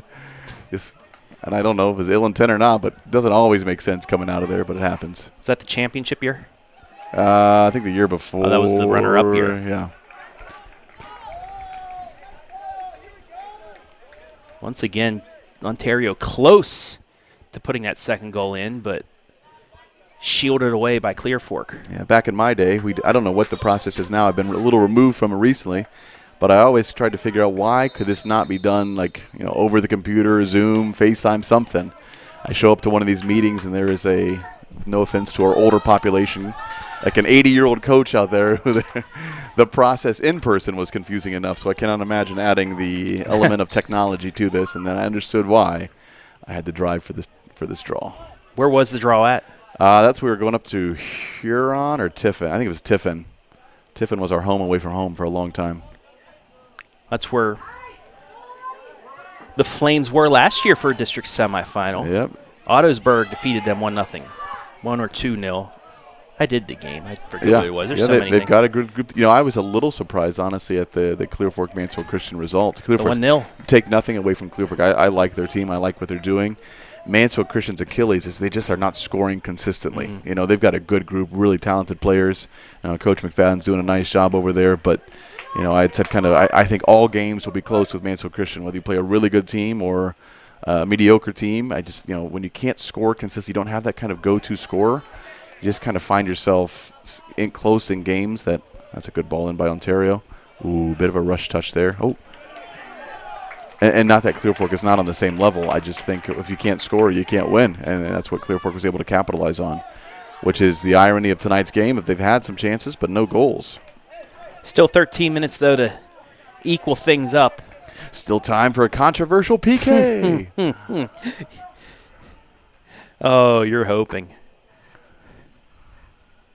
With no disrespect to the referees. No. Nothing of them. I just like the controversy wacky sometimes. happen. Yeah, both guys catch the ball in the box and it's given a PK instead. I don't know. We'll figure it out. It'll happen. Turned by McCulley. Not able to complete that second pass, though. Bit of a bad giveaway. Chance for Clear Fork. Reverse. Hogger with it. Shoots. Score! We're tied. You knew Hogger was going to get a chance tonight. He finally does break through and equalizes it. Yeah. Did you take a look at the replay? Just a giveaway by Ontario. That's the second time tonight we've seen such a poor giveaway. Whether it's back to the keeper or back to the center back, I can't tell. Also, you got to give it up to Cade Beachy with a beautiful, stutter step and pass. He could have probably juked that and taken a shot himself, but he saw his team leader in goals running right beside him, gave up the pass, beautiful shot, and there's the equalizer. We just mentioned about 45 seconds ago. They still had 13 minutes to do things. Now they do, and it's 1-1. Yeah, we kept talking about this. They were getting closer and closer, not really generating chances, like a real chance. But Ontario really just gifts that to them. You saw the reaction of Coach Armstrong on the sideline, just furious. And we talked about just such disciplined defending. But if you're going to be disciplined defending, it's got to be 80 minutes of disciplined defending. What a bad giveaway that proved to be very costly. And they nearly did in the first half as well. Absolutely. It was the second time tonight we've seen such a rough giveaway. Yeah. But nonetheless, 68th minute, we're knotted up at 1. Good tackle. Now Ontario's got some numbers in space here. Let's see how they do. Good ball into space. He's Chance onside. to break the tie. Lost his angle a little bit. Puts it up and just wide of the net. You'd like to have that one back. The ball kind of rolls away from him a little bit, loses the angle he wanted, and ended up hitting just high and wide and not even on target. But so that goes back to the keeper. Here's the replay once again. And who is that? It's 14. That's Wes Bunnell, who came in midway through the first half as a substitution. He just slid enough to force that shot wide, and we're going to get a foul on the Colts. Take a look at this replay, what went down. It's hard to tell from here. It certainly looks to be contact. And what you can't tell is did he just trip on his own foot, or did Beachy get him a little bit? Big kick. Jumping save, and it's still in the box. Cleared out by Clear Fork. My goodness, that could have been disastrous. Ginty nearly put it. I mean, that's right in the box here. Great free kick. You'll just see him just drive it in there. Keeper, it might be getting a little slick out there. I don't know. It has been humid. And it's cooling down. Yeah. The keeper for Clear Fork has bobbled the past couple. That one was a little bit behind his head, too. He kind of misplayed it. Just a little bit. Yeah, just a little bit. A lot of contact there by McCulley. He's going to keep it. Good ball in. It's going to be 2-on-2 if he can come away with it. But it's going to be, well, let's see who gets it now. Good cut by Hogger. Turned him around. It's 5-on-2. Hayden Tim, great tackle. Great tackle, yes. Beachy is exhausted. He's been working hard out there. You see him get a quick rest in there. Clear Fork fans feeling the momentum shifting a little bit as they're getting back into this match. Yeah, back and forth. Here we go.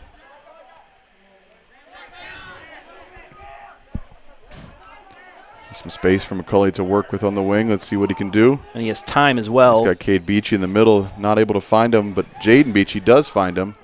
Looking for Hogger. One-on-one, another big tackle. Hayden Tim playing a nice job back there right now. Just beyond his reach.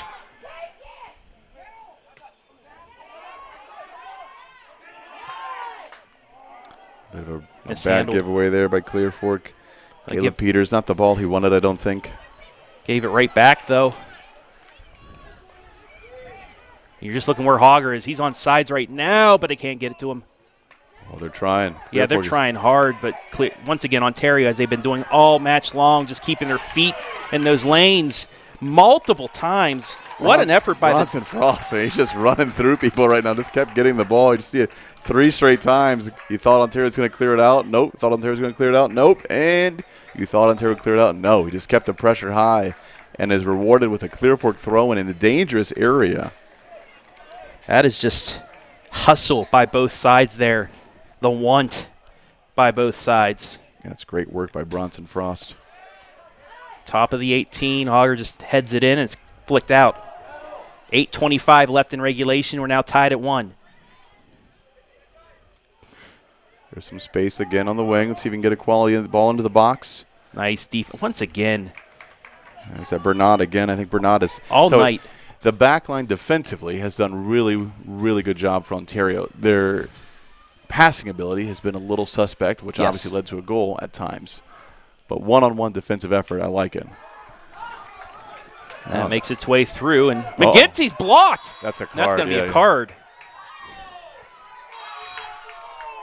It doesn't matter. You can hear fans. They're very upset. You have to let them get it away. Yeah, you can't take the punt away. Here's the replay. Explain this to our fans. Yeah, so Jesse. what you can't do is the keeper's got to have a clear path to punt the ball, so you can't make a play on it at all. I think he's trying to get out of the way for the most part, but he kind of runs into He actually him. Need it when he threw it up to kick it. But Yeah. A little bit of it wasn't quite the controversial PK. It's still coming, fans. Don't leave yet. But it is a yellow. It is a yellow. I think it went to Beachy, if I'm not mistaken. Yeah, Jaden Beachy. And you saw in the replay, as he threw it up, just a little dink with the knee to knock it out. Yeah. Let's see if the referees knew the rules. They did. Well, like I said, this is one of this crew you see pretty much everywhere in North Central Ohio. So they pretty much know their matches. This crew's probably called multiple district championships and district semis as well in the area. So they knew what was going on. Big ball in by McGinty. Liam Beer handles it nicely. But a giveaway on the other side. 7:30 left in regulation.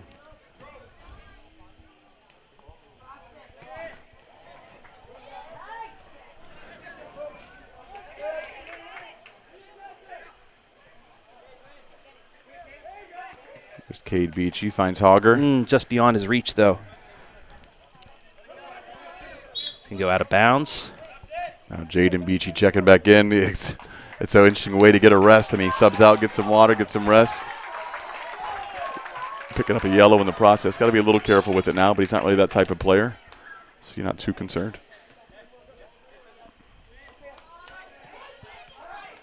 You do wonder sometimes with your primetime players, do you try and get them a rest mid-second half? Just to, 1 minute, 30 seconds, just enough to slow the game down for them. This could be problematic. Hayden Tim's done a nice job back there. That's going to be, Clear Fork's going to be sadly mistaken here in a second. Yeah, they're cheering for the foul, but Hayden Tim went up and got it, and he was undercut a little bit. Right here on the replay, and he bumps into him. Yeah, I don't know. If you're Clear Fork, what do you think the foul is? Hayden Tim clearly jumped up and won the ball. No offense to my Clear Fork friends and fans, but it was the right call. It was the right call.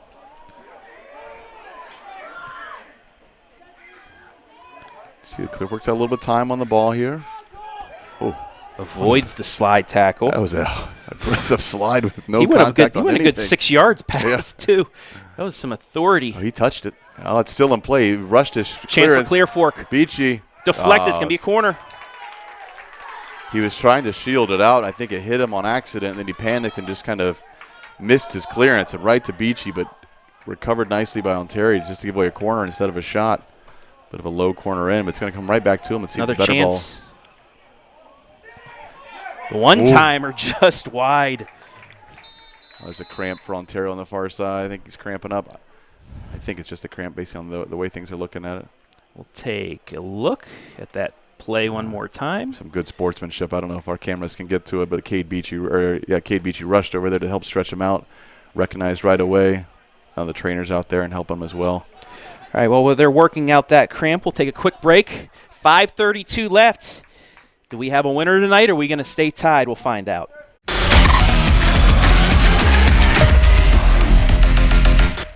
In today's world of supply chain shortages and disruptions, having raw material or finished goods inventory on hand to fill customer orders is more important than ever. Based in North Central Ohio and with locations nationwide, including 5 throughout the Buckeye State, MWD Logistics can find your business the warehouse space needed to manage your distribution and logistic needs. Grow your bottom line with flexible warehousing solutions at MWD Logistics. Are you looking for a solid career, job security, great pay, and rapid advancement? An important role with a global leader that invests in state-of-the-art technology, develops world-class solutions, and is committed to a cleaner tomorrow? Yeah, we have just what you're looking for.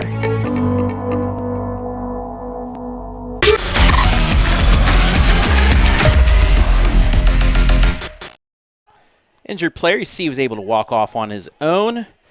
He'll be all right, but, you know, it's just so hot and humid. Hopefully one of the last days we get this type of weather, but he'll be fine.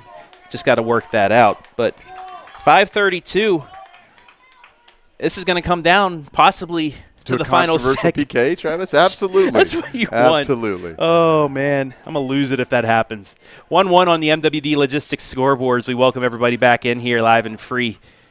Getting close to 100 watching the end of this one. Why wouldn't you want to miss the ending of this great match between these two MOAC squads trying to get to the top of the conference by themselves? One other time has the conference been split, and it was because of a 2-2 Clear Fork Ontario tie. That was the only time Clear Fork has not lost to Ontario since 2015 as well. That's a tough stat to swallow sometimes. Bad turnover there by Clear Fork. Ontario's got some numbers to go forward.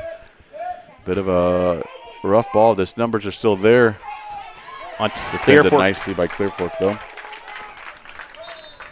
Got some subs coming in. Score from across the county. Ontario has taken a 2-1 lead off an Addie Pittman free kick over the Clear Fork Colts. So similar score lines. Let's see if Ontario will do the same here. With just under 5 minutes to go, it's 1-1 here.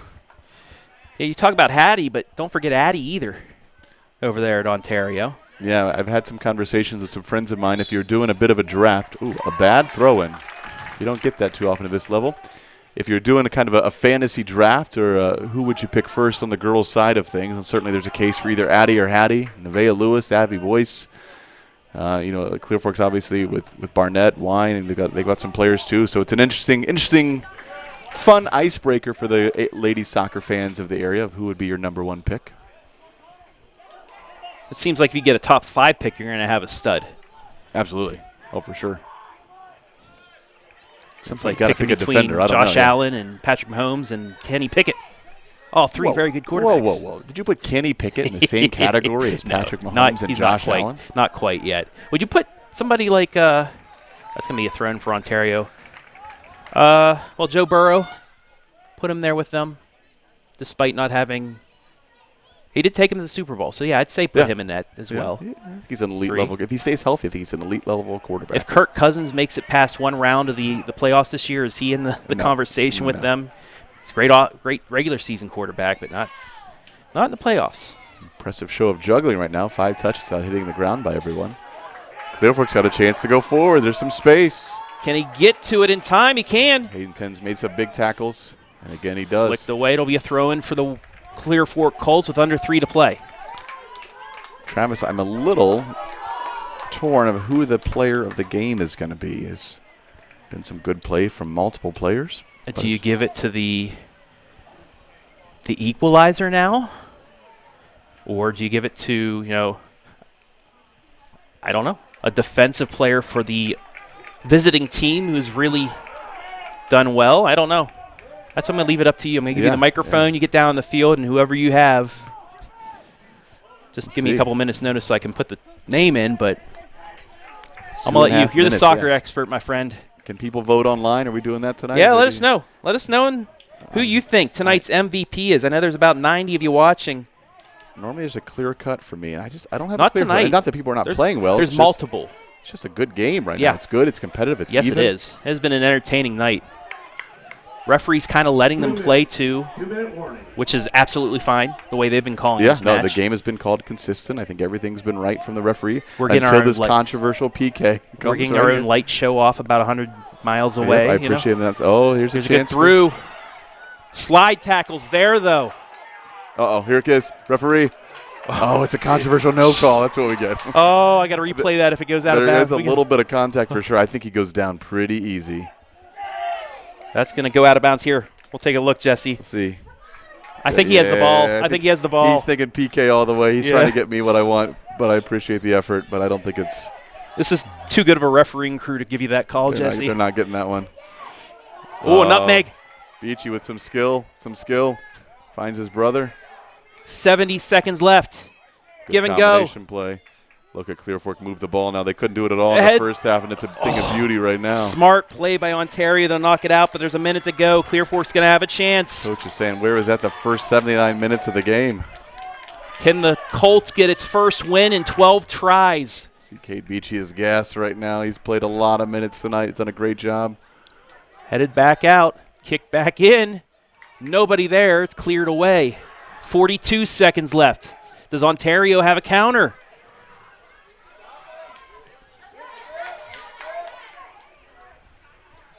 Coming up on 30 seconds left.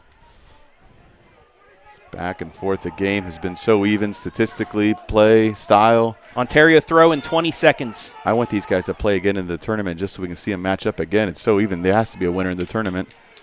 Just it's on neutral. Oh, we're going to have a stopped clock with 13 seconds left. It's going to be a. Is we going to get a card? Yeah, it was a little bit of a careless tackle from behind. But I tell you what, that stoppage stops the clock. Well, there's your controversial stop, maybe. McGinty's going up here. We're going to have a fun ending. Let's see if Coach Armstrong sends McGinty all the way or halfway. McGinty's winning all the way. He's at half field right now. He's about 64 yards away from the net. Yeah, I thought he was going for it for a second. I actually thought he was going to take the free kick, but I think if it's on the other side of the field, he might. What they call the lightning delay now. Kick is away. It's in to the box, but away from everybody. That's probably going to do it. What a match. 2-1-0. It's a final. Connor Hogger in the 68th minute ties it up, and that is your final. 1-1. Both teams tied atop the MOAC with a lot left to go still. We still have a lot left here in the Sutton Bank postgame. Jesse's going to make his way down to the field, pick out our MVP, and then we'll have the postgame show as well right here, live and free on the OH Report. What a match.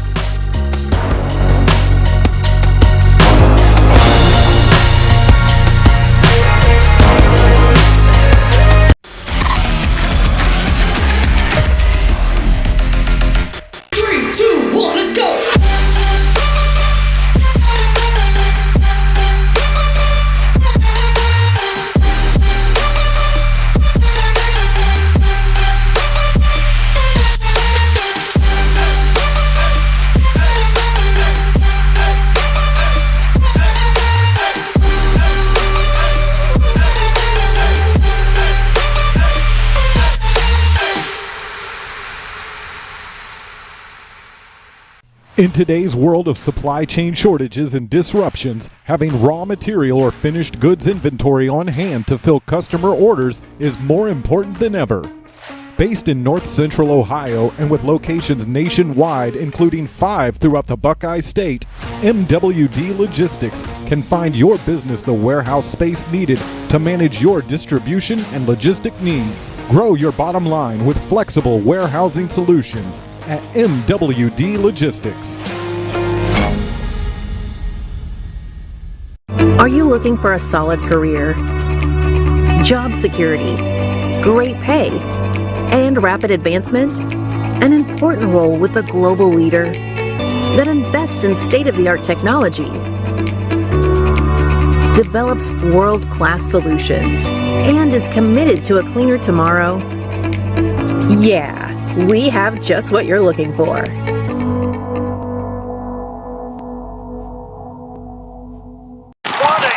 Man, I wish I was out there. Let's unretire. Why, Matt? Guess who's back Randy Moss. Dan Marino?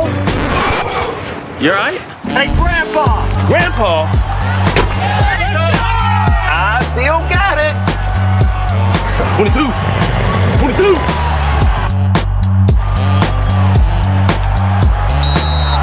Delay game, number 13. Let's see. Hey, I need that senior discount.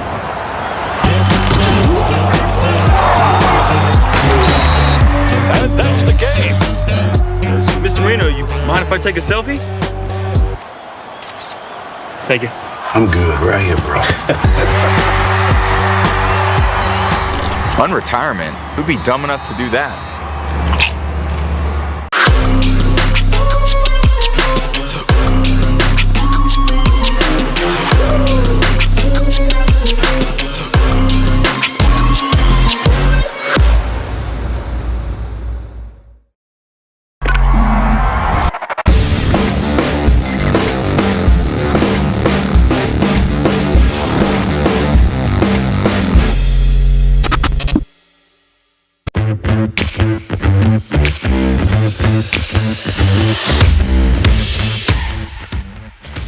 Tonight's MOAC boys soccer matchup brought to you live and free on the OH Report thanks to our generous sponsors, the Clear Fork Valley Foundation. The Clear Fork Valley Foundation promoting student academic achievement and rewarding teacher excellence in education. MWD Logistics. Need a warehousing and logistics partner that gets your storage needs? Store and move your inventory seamlessly into your customers' hands with MWD Logistics. Mechanics Bank. Richland County's only independent community bank. Sutton Bank. Earn the cash reward of your choice for doing simple activities with Kasasa. Whitaker Myers Wealth Managers. Mansfield, Ashland, and Worcester's locally owned fee-based fiduciary financial planner that has boasted the endorsement of national money expert Dave Ramsey and the team at Ramsey Solutions. Frito Lay. We are driven and inspired by our purpose, food that matters for life's moments, and Charter Next Generation, hiring for high-paying jobs in a cutting-edge environment. When we come back, the Mechanics Bank MVP right here inside the Sutton Bank postgame show.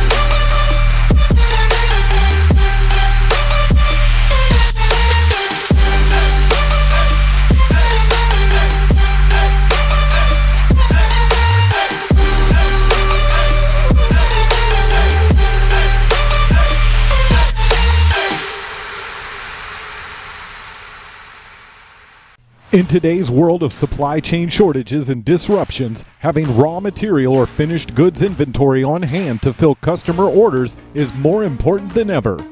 Based in North Central Ohio and with locations nationwide, including 5 throughout the Buckeye State, MWD Logistics can find your business the warehouse space needed to manage your distribution and logistic needs. Grow your bottom line with flexible warehousing solutions at MWD Logistics.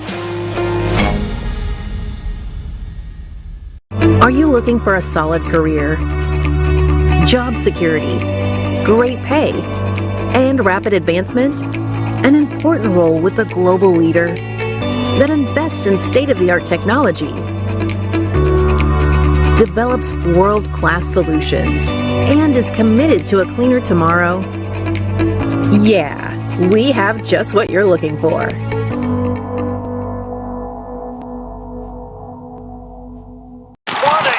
Man, I wish I was out there. Let's unretire. Why not? Guess who's back? Randy Moss. Dan Marino? You alright? Hey, Grandpa! Grandpa? I still got it. 22. 22.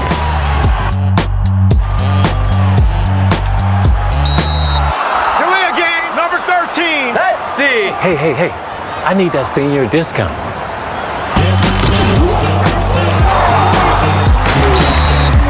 That's the game. Mr. Marino, you mind if I take a selfie? Thank you. I'm good right here, bro. Unretirement? Who'd be dumb enough to do that? I am down on the field with Mechanics Bank MVP, senior captain Connor Hogger, game-tying goal late in the second half. Tell me a little bit, what were the expectations coming in tonight's game? We knew it was going to be a rough one, honestly. I mean, I have never beat them. In high school, we taught them my freshman year 2-2, and then after that, they beat us every single time. So we knew it was going to be a tough game. We just wanted to come in, possess the ball, and get some shots. It was a lot harder game than we expected. But, I mean, it wasn't a loss, so I guess we'll take it. Yeah, so certainly, from my perspective, I got to see the whole game. It looks like there was a difference between first half and second half. Did you notice out there, and what do you think that difference might be for your group? Definitely intensity. I don't understand why our second half always is much better than our first half. If we would have brought the intensity from the second half and brought it into the first half, I think it would have been a completely different game. We just got caught lacking in the first half, and they put in an early goal. But if we would have brought that intensity the full time, we would have been fine. Absolutely. So a 1-1 draw against MOAC rivals puts it in a weird position to finish out the MOC race. There can be no mistakes going forward. Beginning the season, what were the expectations for the conference, for the season? What are you guys looking to do this year? Well, first we had big goals to win the conference, and I mean, I guess that's not really over. We can still win the conference. We just got to take care of business. It's just going to be a shared title now. But I mean, I guess we'll take that. Now we just can't make any mistakes and just got to take care of business and the rest. Absolutely. You know, I know for you, you're coming off a bit of a leg injury. How you feeling? How's the cardio? How's the leg? How you feeling right now? Cardio's a bit rough. I'm still trying to get that back. Leg is a little sore after games like right now. But we've made a lot of progress. I've got a great PT. He's helped me a lot along the way, and my dad's actually a PTA, so he helps me out a lot, and we've come a long way. It's going really well. Good. I thought your second half was tremendous. Thought your plays going forward were good. You know, great game for you. Any special shout-outs, anybody that you want to say hello to or thanks for watching, anything like that? My physical therapist, Caleb Doubt, he's helped me a lot. If he wasn't for him, I would not be standing on this field right now. There you go, PT. Thank you, guys. All right, we'll be right back with some stats and more. Mechanics Bank MVP, Connor Hogger. Great game. We'll be right back.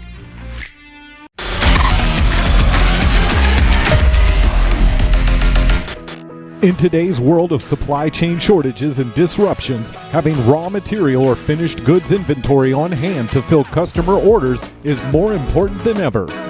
Based in North Central Ohio and with locations nationwide, including 5 throughout the Buckeye State, MWD Logistics can find your business the warehouse space needed to manage your distribution and logistic needs. Grow your bottom line with flexible warehousing solutions at MWD Logistics.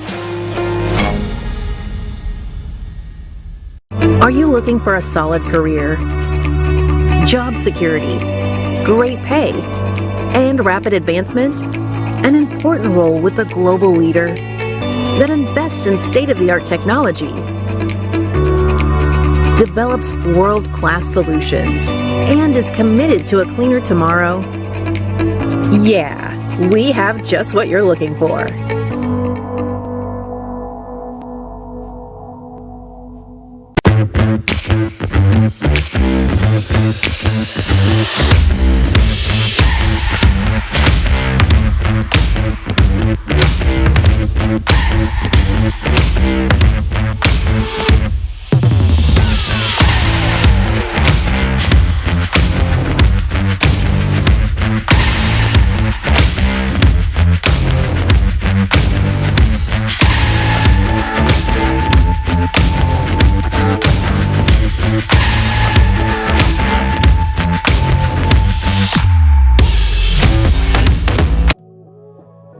Welcome back to the Sutton Bank post-game show. Here from the Colt Corral as you take a look at Connor Hogger getting interviewed by the Mansfield News Journal tonight. He ties things up in the 68th minute. That's how your match ends 1-1. Final stats here brought to you by Sutton Bank. 13 shots to 7 in favor of the Warriors, 6 on target, but the Colts had 4 in that second half. Possession evened out some more in that second half, 65-45 in favor of the Warriors. Corners, 6-4 in favor of Ontario. 5 saves from Clear Fork, 4 for Ontario. Colts did get 2 cards, 1 late that could have set up a game winner from Ontario, but they were able to hold that off.